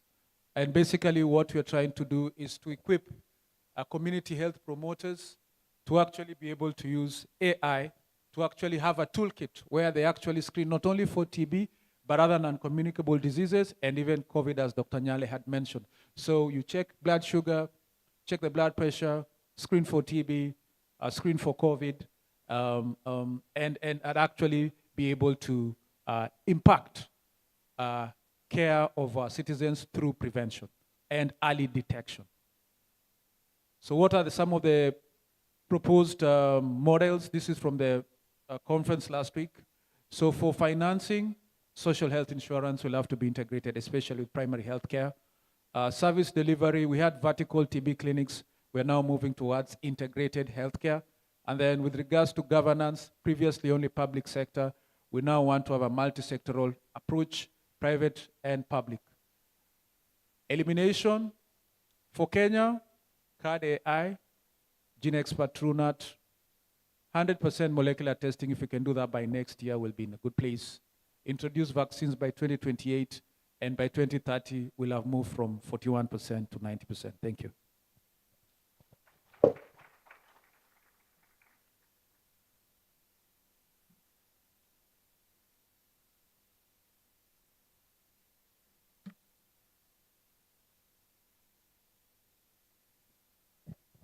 Thank you, Dr. Andrew, for that elaborate discussion on TB. So we are reaching the climax of our session today, and our last speaker will be Dr. Salim Masoud. He'll be taking us through interstitial lung diseases, innovations in the AI era for future physician, Dr. Salim Masoud is a consultant physician and pulmonologist at Kenyatta University Teaching, Referral, and Research Hospital. Karibu, Doctor.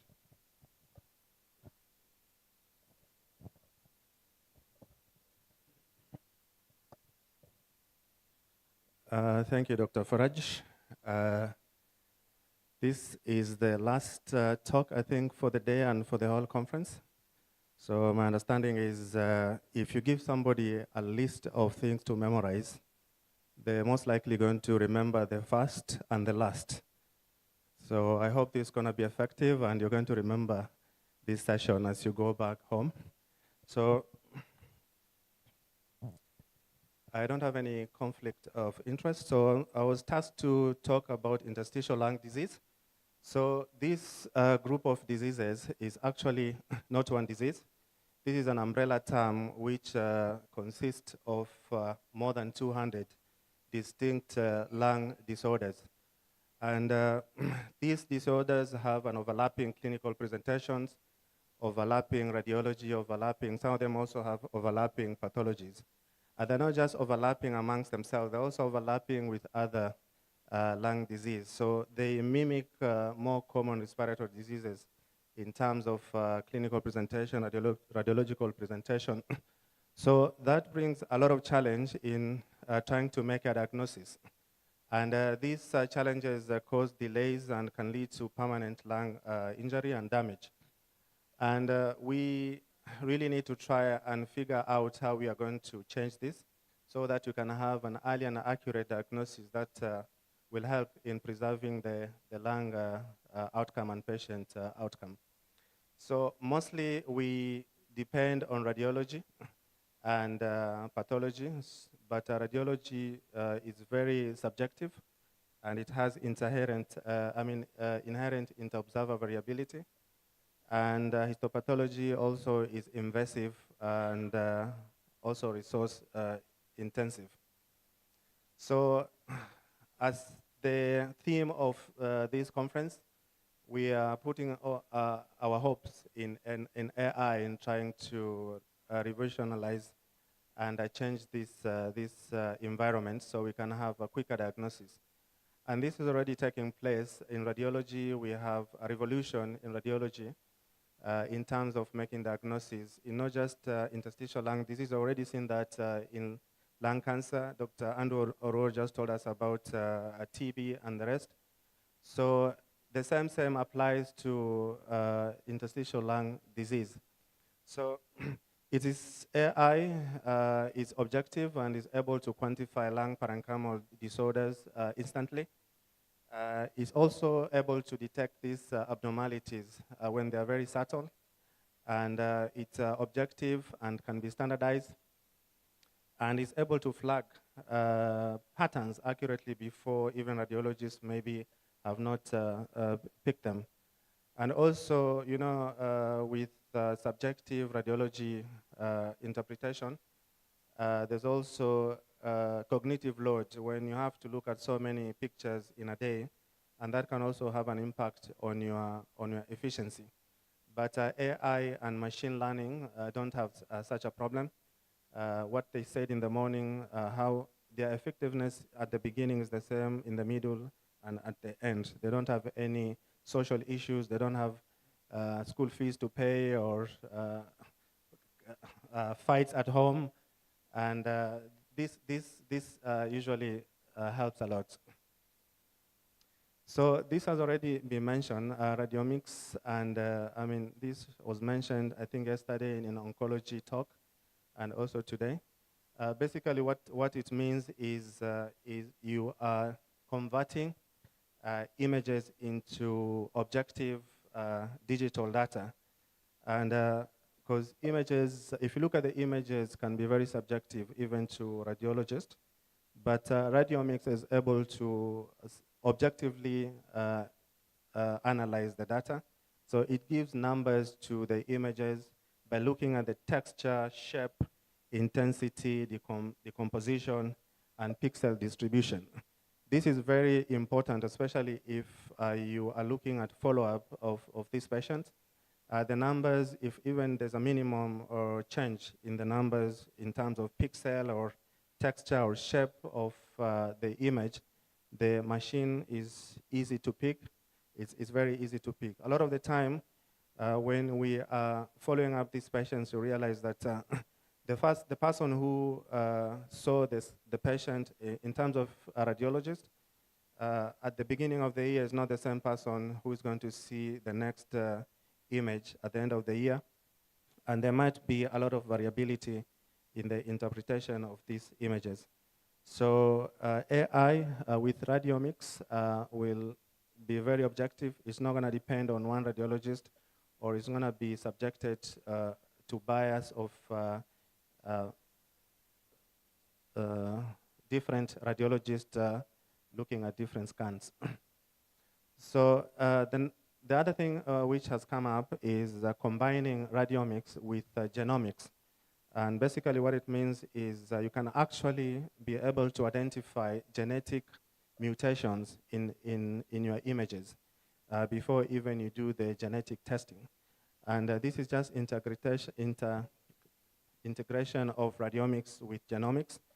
And what it means is that how does your genes look on CT scan, or how does your gene look on MRI? And this is able to flag, it's easy to flag up genetic mutations by just looking at the images. And then you can follow up with a genetic testing. It helps a lot, especially when you want to screen for genetic mutation in some of interstitial lung disease. If you're looking for familial cases, if you have a familial, you're suspecting a familial disease, then radiogenomics will be able to identify which patients will eventually require to have genetic typing. The other thing is, if you combine, for example, you can also, it's not necessarily looking at single genes. Sometimes you can cluster different genes and also come up with molecular heterogeneity. So we, for example, we know if you look at scans and you make a diagnosis of IPF from UIP pattern on HRCT, but IPF or UIP is not a single disease when you look at the molecular structure of the disease. And radiogenomics is able to actually subtype IPF. This is not something you want to do every time you see an IPF. It's even discouraged to do biopsy in people with typical UIP pattern. But there's genetic heterogeneity in these patients. They're not all having the same genetic issues. If you look at the molecular structure of the disease, they all have different pathology. So some have epithelial, more epithelial abnormality. Some have more of fibrotic or fibroproliferative abnormality. Some have more of inflammatory abnormality. And this is important because they all have different prognostic implications. For example, patients with type 3 or IPF with predominantly inflammatory subtype have better prognosis compared to fibroproliferative subtype. So not just in radiology, AI also has found itself in invasive procedures like bronchoscopy. We know that, for example, image guidance in bronchoscopy is not new. And for a long time, fluoroscopy has been used to guide the procedure, especially in interstitial lung disease. But with AI, things have even become better and easier. So nowadays, with algorithm, taking CT scans and turning them into navigation pathways. So basically, this is like getting a map when you're going out to drive. For those who are doing bronchoscopy, they'll tell you that bronchoscopy, it can get complicated because the anatomy can get very confusing. You really have to have a mental picture of where you're coming from and when you are going. The things inside your lungs, they all look the same. All the tubes are looking the same. So you may never know where you are. Sometimes you have to come back all the way out to the carina and trying to orient yourself, which lobe you are going to, which segment, which sub-segment. So if you have very tiny and specific disease in a particular segment or sub-segment, navigation really helps. And there are machines that usually gives you a map and tell you which way to take. It will guide you through the procedure. And if you integrate that with robotic bronchoscopy, that makes it even much easier. So you get a map, and the robot will just it's a self-driven car, basically. It'll just go to where you had instructed to go and do the bronchoscopy there. The other interesting thing is some of these new bronchoscopies, they can also do microscopy, what you call, they can do endomicroscopy. So before even they take a sample, they do real-time microscopy, endomicroscopy, and analyze the tissue before they decide which part of the tissue to take a biopsy. So they only take tissue from diseased area, and if the area is not diseased, then they'll not touch that area. So this is very interesting. It's not something we are having here. This is mostly from literature. It's not something we have an experience with. We don't have navigation in the country. We don't have robotic bronchoscopy, and we don't have endomicroscopy. So hopefully in the future we'll be able to also be talking about experiences with this kind of stuff. So it minimizes surgical risk and also improves yield when it comes to tissue, when we're looking for tissue. So the other thing about AI is also able to predict prognosis and progression. So if a lot of the progression and prognosis, we predict them from, we take imaging, we take genomics, and we take pulmonary function test, and then we have these prognostic factors, and we analyze them and be able to give a number depending on the studies. So instead of doing that manually, AI can actually integrate that data and be able to help us give a number in terms of prognosis. So what you just need to do is just feed the algorithm with the data that it requires to make a prognostic outcome, and is able to give us the prognosis. And even progression, how is the patient lung function expected or suspected is going to, the decline in lung function, the algorithm can be able to predict accurately. So with this, then you are able to know which patients you want to be aggressive with in terms of treatment and which one you may be less aggressive. So the other thing that AI that can help is, this is a challenge when it comes to interstitial lung disease. Interstitial lung disease, the standard way of making diagnosis is multidisciplinary discussion. Interstitial lung disease is so complex. It's not for one pulmonologist, it's not for one radiologist or one pathologist to decide on a diagnosis. So the standard way of making a diagnosis is multidisciplinary discussion, and then on agreement, you guys can make a diagnosis. And for this, it requires a lot of synthesis of data from each one of these specialists to be able to scan through notes, lab results, pathology, imaging data, and then come up with their check boxes and be able to come up with an agreement on diagnosis. So if we have all this, AI can simply do this and do the work of this specialist in one platform, in one algorithm, and come up with a diagnosis. So it's going to minimize the time because, with multidisciplinary discussion, there are always issues. So you may have one person missing, one specialty missing, and also the normal human errors, as I mentioned earlier. So if you have algorithm and AI, it really helps in terms of mitigating some of those challenges.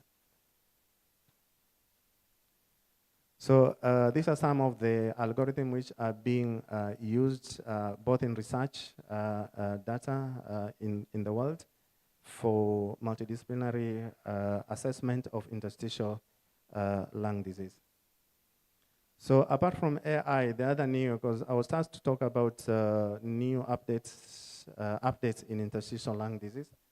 So this is the first guideline which came out this year at around February. This is the first combined guideline between the European Respiratory Society and the EULA on the connective tissue disease, interstitial lung disease.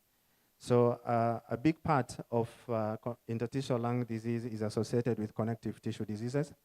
And so the European groups, both respiratory and the rheumatology groups, sat down and came up with these guidelines, which will help in terms of standardizing screening and making diagnosis, monitoring, and treatment of patients with connective tissue diseases. So they looked at connective tissue diseases. They covered systemic sclerosis, rheumatoid arthritis, inflammatory myopathies, Sjogren, lupus, and mixed connective tissue disease. So the key recommendations from these guidelines is HRCT remains the gold standard tool for screening patients who are known to have connective tissue disease. All patients with systemic sclerosis or mixed connective tissue diseases need to be screened. And the rest of the connective tissue diseases will only be screened if patients have at high risk. So there's also a baseline risk assessment for every person who have connective tissue disease, interstitial lung disease.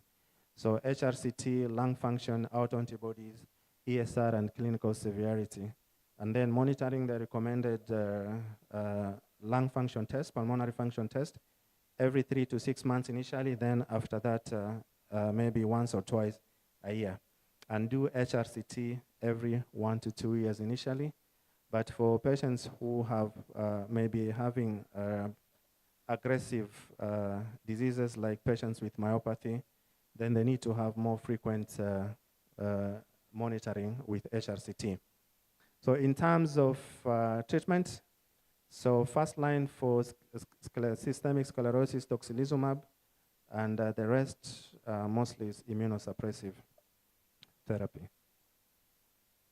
So these are some of the risk factors for patients who may require to be screened also in rheumatoid arthritis.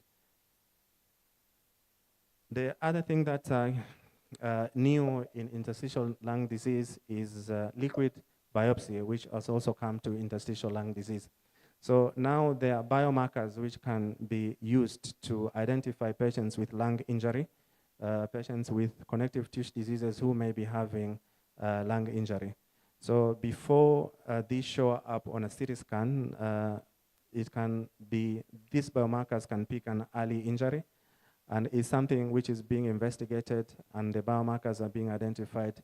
There's 13 different expressed biomarkers right now, and hopefully in the near future it will be in the guidelines as a screening tool in place of HRCT. So, and this is a big one also. I mean, for a long time, we have had very few antifibrotic medications. So a lot of us know pirfenidone, which is licensed only for IPF. And then we have nintedanib, which has been licensed for both IPF and non-IPF fibrosing lung disease. But there's a new kid on the block, which we never had any, for the last 10 years, 1 decade, we never had any new medication, any new antifibrotic medication. And this was licensed and approved in February this year by the American authority. So it's one more item in our armamentarium for fighting fibrosing lung disease. So basically the outcome was looking at FEVC decline, if there's any benefit, and it shows significant benefit for patients with fibrosis. The decline in lung function was significant in patients who were given nerandomilast. So it's also, the study also, they also did further studies to look if it can be used in other progressive lung disease, progressive pulmonary fibrosis, and the benefit was also there. So it's been licensed for both for IPF and as well as non-IPF progressive pulmonary fibrosis. So in summary, we are able to identify patients with genetic mutations on imaging based on radiogenomics, and with multimodal AI, you'll be able to integrate multidisciplinary team diagnosis and put them in one algorithm that can be very effective and time efficient. And then we have new guidelines for connective tissue disease that came up. Liquid biopsy is something we have to look out for. We have a new antifibrotic medication, and then I think that should be it for me. Thank you.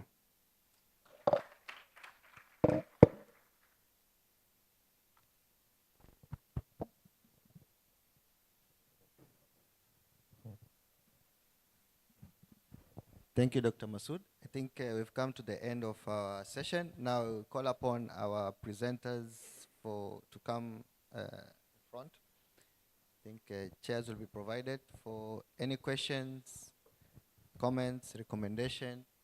Maybe just a recap. We had 5 talks. The first one was by Dr. Kiarie, the oncologist, whereby most of the item discussed was high index of suspicion, respiratory red flag symptoms, signs, diagnostic, targeted treatment, options after molecular testing, and then asthma. There was a stress on spirometry, technician nurses doing the testing, stress on SABAN tolerance and use of anti-inflammatory relievers, and also phenotyping asthma. Next was on COPD, which the main discussion was on ITO types, early diagnosis, rigorous case findings, early referrals, COPD in the young, diagnosis and treatment recommendation, TB, we now know it's #1 killer, case findings, II in the radiology, and last but not least, the interstitial lung diseases and more so in radiogenomics. I want to also welcome the moderator, Dr. Kevin, maybe to join us. And being also a pulmonologist, I think we need to add some, is there an extra chair for me here to sit? Any questions? Okay, we can start close by here. Good afternoon. I'm Dr. Palmer from Kisumu. The first one is for Dr. Salim. You mentioned some biomarkers, although they are very early. Can the biomarkers be correlated with the HRCT findings? #1. #2, does it vary that if you have a CT for 64 slice or 128 or 256 or 512 will give you a different scenario compared to the 64, the one usually we do it for HRCT? #2, for Dr. Andrew, instead of doing an X-ray for the chest screening, can we come up with a CT scan test without contrast plus ESR? And that will be more effective compared to the plain CT, plain X-ray, and telling that the patient there is nothing there in your lungs and somehow the posterior expert cannot be exposed. Thank you. Okay, we can entertain a few more before the panelists can answer. Thank you very much. Dr. Yesa from Mombasa here, mostly HIV, AIDS, and of course TB. The question goes to last speaker. Thank you very much. The use of antifibrotics in non-IPF situations, could you come over it again and spell out, since there may be overlaps, in our local scenarios, where would you see the use of some of these antifibrotics because of the overlaps, etc.? Then to Andrew, you mentioned and also it was also mentioned the rheumatology session. The use of biologics, very useful indeed, but there may be the unfortunate side of precipitating TB and also, of course, PCJ. In particular to PCJ, is there a way to screen against likelihood of developing PCJ and using biologics? In HIV, we use the CD4 count, etc., for instance. Is it the same in other non-HIV conditions? Okay. Yes, Rosie?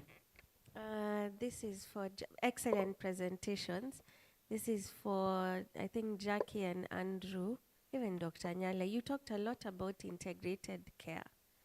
I'm finding that very interesting because like us in the field of diabetes, we've noted the biggest problem is people come late.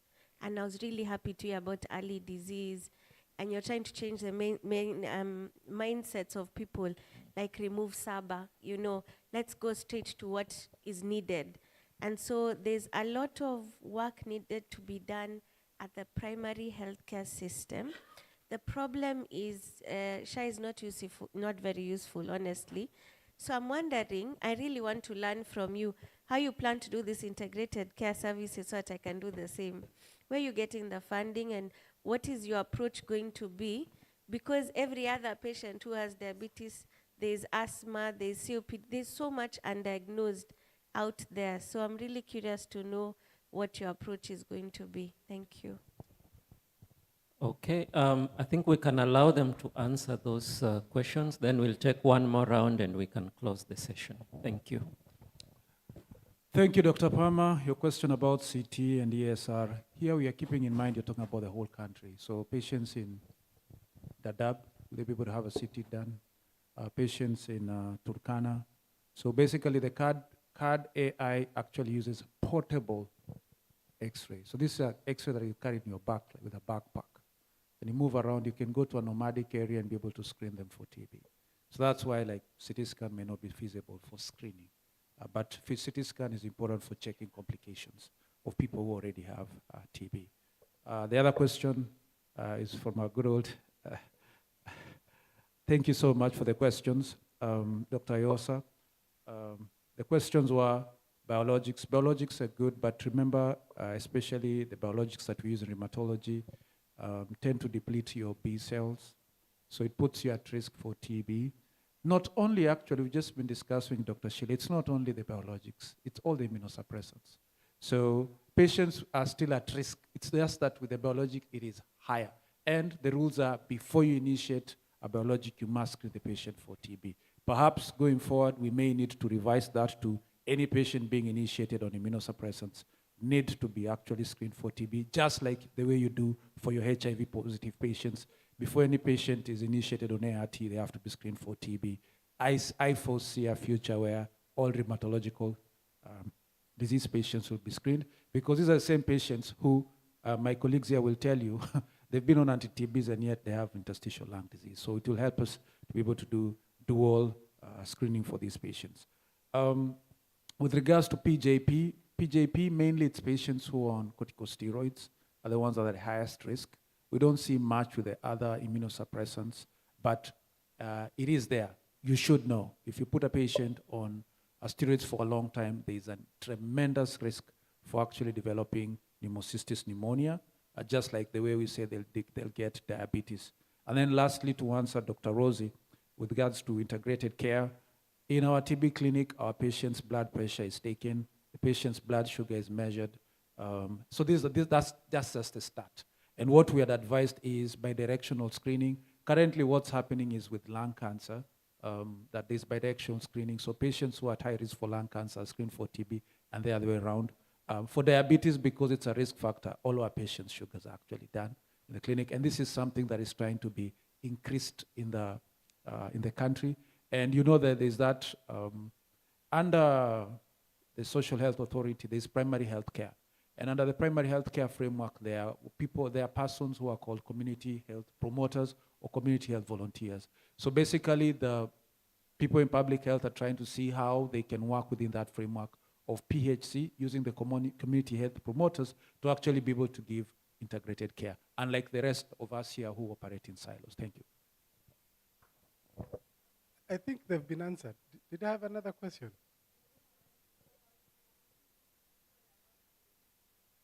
Oh, how we teach people? Just the usual way we teach them. We gather them in a room, we buy them lunch. Okay, anyway, I'm joking. So, COPD, you see, I think we need to have a national discussion. From last year, we said we need to have a national discussion. We need to be able to meet with the linguistic people, coin a name in each and every language, so that we have a Kikuyu name for COPD, a Kalenjin name for COPD, a Luo name for COPD. That's where it starts. So that we introduce this. If we are able to introduce a name for COVID and people got it, that's the first thing. So people now start realizing there's a disease called this in our language. And why? Once it is mentioned in their language, it means it's local. Okay? Once we have done that, then the local radio stations now can start booming and saying, iko hii ugonjwa, whether we call it pumusugu ama we call it, whatever name comes up, okay? Then people will be the first call of action. And then after that, we can talk about the risk factors. So I think that's where we should start, by getting a name. And that name will probably be given by our English and Swahili teachers. We need to call a meeting for those guys to be able to coin a name for COPD. I think my question was integrated care. So in lung health, we have two models at the moment. So one is a research funded by NIHR. That's the study we are doing, the ITARA study. And in our study, we'll be able to come up with how much does it cost, is it feasible, what's the patient satisfaction, and can it be done? Then the TB program is already implementing integrated care in a few selected satellites. So they have funding from CHAI. CHAI is Clinton Health Access. And the implementation is just as, what is it called? To see whether it will work. So they've provided these centers with spirometry machines. They've trained technicians in these centers. They've made sure these centers have a card for TB, the AI reported x-rays. And in case of any abnormalities on the x-ray, they're trying to see whether they can do the CT scan. So the implementation is well funded. At the moment, as you can hear, both methods are funded, but the government is waiting to know if it can work. And we will have that data maybe, our study is 4 years, we are on our second year, so maybe in another 2 years. Yeah. Yes, so I hope I understood the questions. So liquid biomarkers have been correlated, because it was not just one, there are like 13 I mentioned, and all of them have been correlated with radiology and pathology, histological data. So both lung parenchymal changes as well as endothelial, because it's also one of the big problems, endothelial damage. So this has been correlated both with histology and radiology. The other question was there a difference between 124 slice or 68 slice CT scan? Yes, definitely. There's a difference in acquisition of the images, because these are the numbers of camera used in one single breath when you're acquiring the image. So if you have more cameras, then you have more details. The pictures become clearer and sharp compared to less cameras. And then the last question from Dr. Yosa, I really didn't understand the term overlap. So I don't know what you meant by overlap diseases. But basically, when in interstitial lung disease, in lung fibrosis basically, we don't just jump and give everybody antifibrotics. So every patient, patients are different. One patient with lung fibrosis is not the same as the next patient with lung fibrosis. So for this reason, the disease behavior is different, what we call phenotype. And you want to phenotype patients and only identify those patients with progressive pulmonary fibrosis. Those are the patients who's going to benefit mostly from antifibrotic medication. For a few patients, you may have stable lung fibrosis. Patients may have a very bad looking CT scan, but if you monitor them over a couple of months, weeks, you will find that the disease doesn't get any worse. It becomes stable. And for these patients, antifibrotics may not be very useful. So you have to phenotype your patients. This phenotyping, the progressive phenotype, it could be clinical. Patients may present with more symptoms compared to the first time we saw them. It could be physiological by looking at your lung function test. It can also be imaging. So these are the monitoring tools you have to be monitoring patients. So clinical severity, lung function, as well as imaging. And then the patients who saw any sign of progression will benefit from antifibrotic medication. So I'm not sure if I answered your question, but I didn't get the overlap part. All right, thank you very much. I think I have some little discretion. Just 2 more questions for some hands that were up earlier, then we will close the session. Thank you. Thank you very much for the good presentations. Dr. Nyale, you say COPD seems to be unknown. My interest is prevention, respiratory problems. Now, we've noted that in urban centers, cities like Mombasa, Nairobi, vehicular transport is increasing, and with it, emission. Now, in the first world, they do emission testing. And in fact, in some of the countries now, they are going fully electric. It may be due to global warming, but the problem we have here is that as the vehicles are rejected in the first world because of toxic emissions, they arrive in our environment. Have you seen any impact in regard to health? Or even if you haven't seen, are you having some dialogue with whoever is concerned with policy so that something can be done? Because maybe the toxins that we are getting in the cities due to vehicular emission are the main reason for COPD, CA lung, etc., interstitial lung disease. Okay.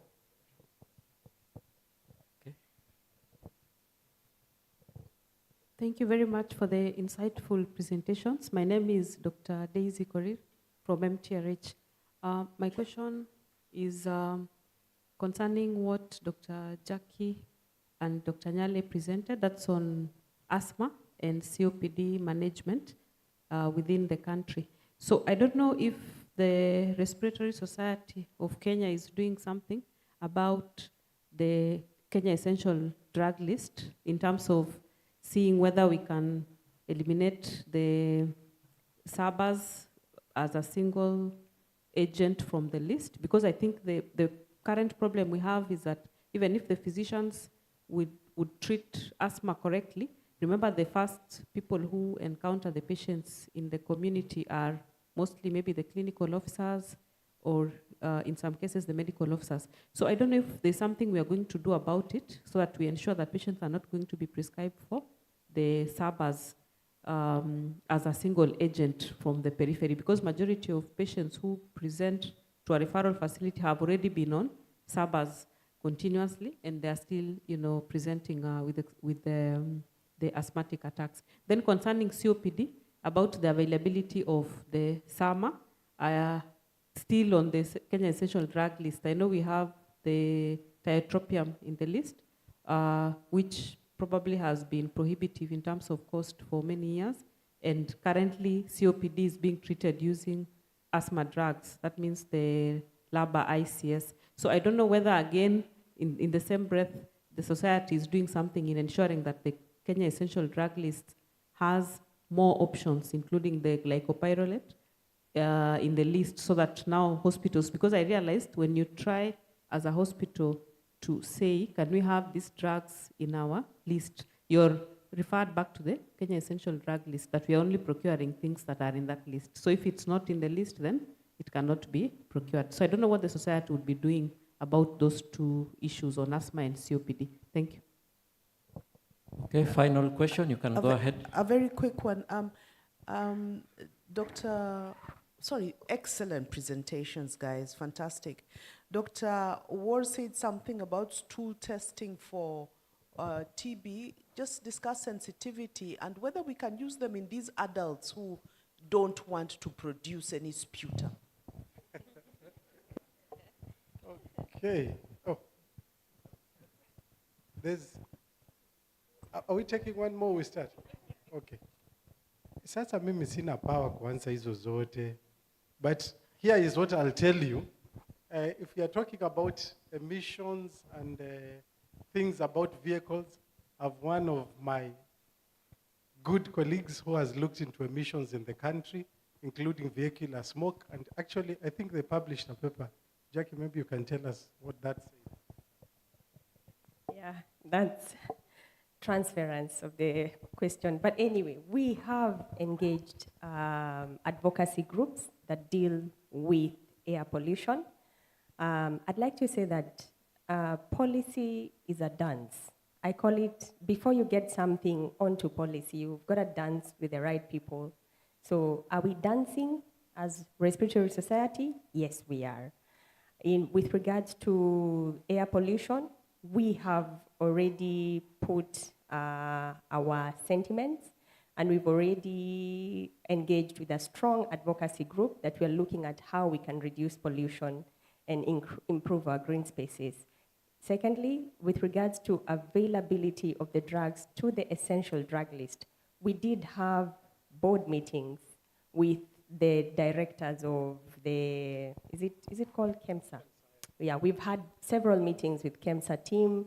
We've had meetings with the TB program, because the TB program is able to move much more with regards to policy. And I think I'm proud to say that at least in a few hospitals, I don't know who has access to ICS LABA now, because it's now in the essential drug list. I know for the National Hospital, we have, and I know that even for the lower hospitals, the lower levels, they have. We also did a must-have list in the different levels of the hospital, and we provided the government with that, and I hope they will soon act. Maybe just to answer, because I was involved in that work, the only reason why we still have salbutamol is because of pediatrics. So children under 5, they still use salbutamol. Otherwise, apart from that, there was no, actually I really pushed hard to get it out, salbutamol out, but for children under 5, actually now I think it's under 3, they still, the pediatricians still felt that there's still utility for having salbutamol, and that's why it was only kept. But we actually added the SABA ICS, it's there in the essential drugs list, and we added tiotropium, both Trense dry powder and PMDI.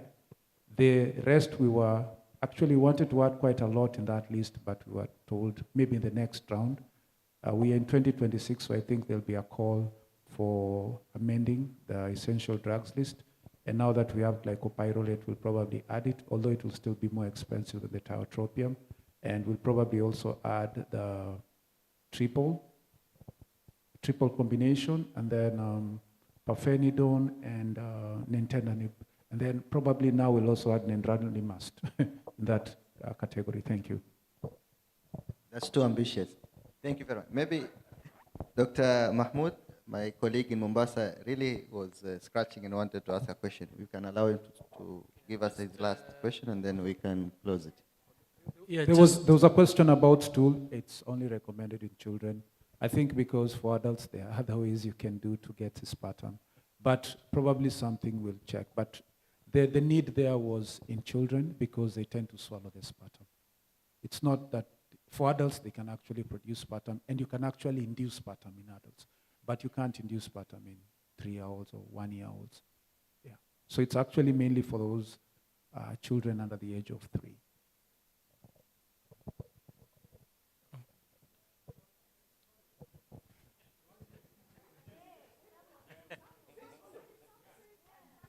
They can be scoped, though. Okay. Yeah. Thank you. Just briefly, we have been having challenges in terms of the problem of empirical anti-TBs. We have seen several cases.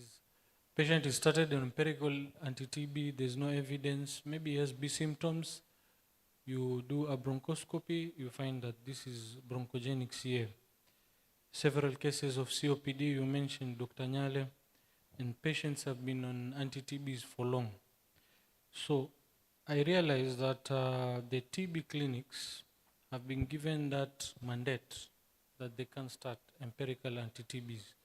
What are we doing in terms of streamlining that guideline? If we have diagnostic tools, for example, we have bronchoscopy, we can do pleural synthesis, we can do pleural biopsy, lung biopsy. Why should a patient start on anti-TBs and yet we tend to misdiagnose? And I've gotten several cases. Patient has a left upper lobe cavitation, started on anti-TBs. After 8 months, the patient started deteriorating, only to find out that if you did a bronchoscopy and a biopsy, it's a squamous cell carcinoma. So we really need to act on this initiation of empirical anti-TBs. The second thing is we have not adopted the concept of culture using liquid media, which takes maximum 2 weeks. So we have actually liquid media cultures like MGIT, BACTEC, which will give us a good turnaround time and make decisions early. So maybe we need to propose even to KEMRI and the rest of the laboratories. The third thing, Dr. Andrew mentioned about anti-TBs, the 4-month moxifloxacin. Why has our national guidelines still stuck on the 6 months? I was quite curious on that. Then we have unmet needs. Number one, as most you have mentioned, we don't have a triple inhaler. And all the guidelines have mentioned the single-use triple inhaler is more better than multiple of inhalers, especially like Gold E and the rest. So what are we doing in terms of these unmet needs, lack of triple inhaler and different types like lama-laba, which are not so many, lack of biologics, lack of availability of all antifibrotics. So what are we doing on the unmet needs? Then the other trend that we're also noticing... excuse me, we may need to close the session. This is the last one. Yes, please. Yeah. Please. So patients come with symptoms of TB, sputum gene expert is negative. But the funny thing, if we do a lavage, we tend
the medications is a cost.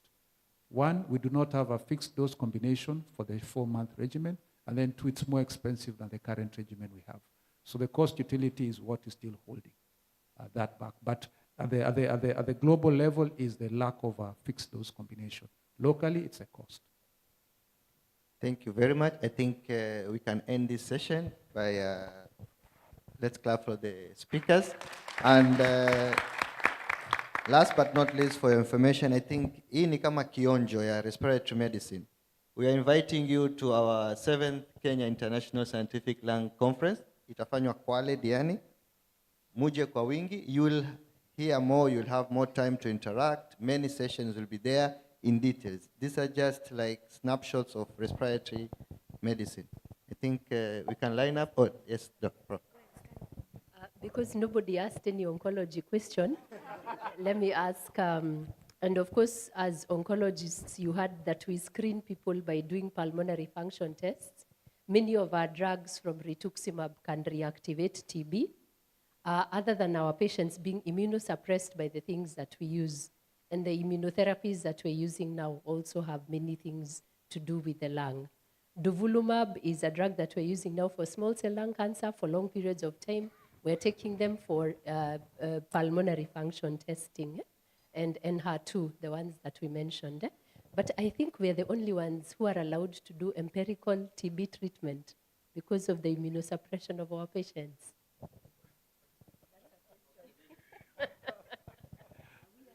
As I mentioned, we've had challenges with TB preventive therapy. We didn't have, it was long, 6 months.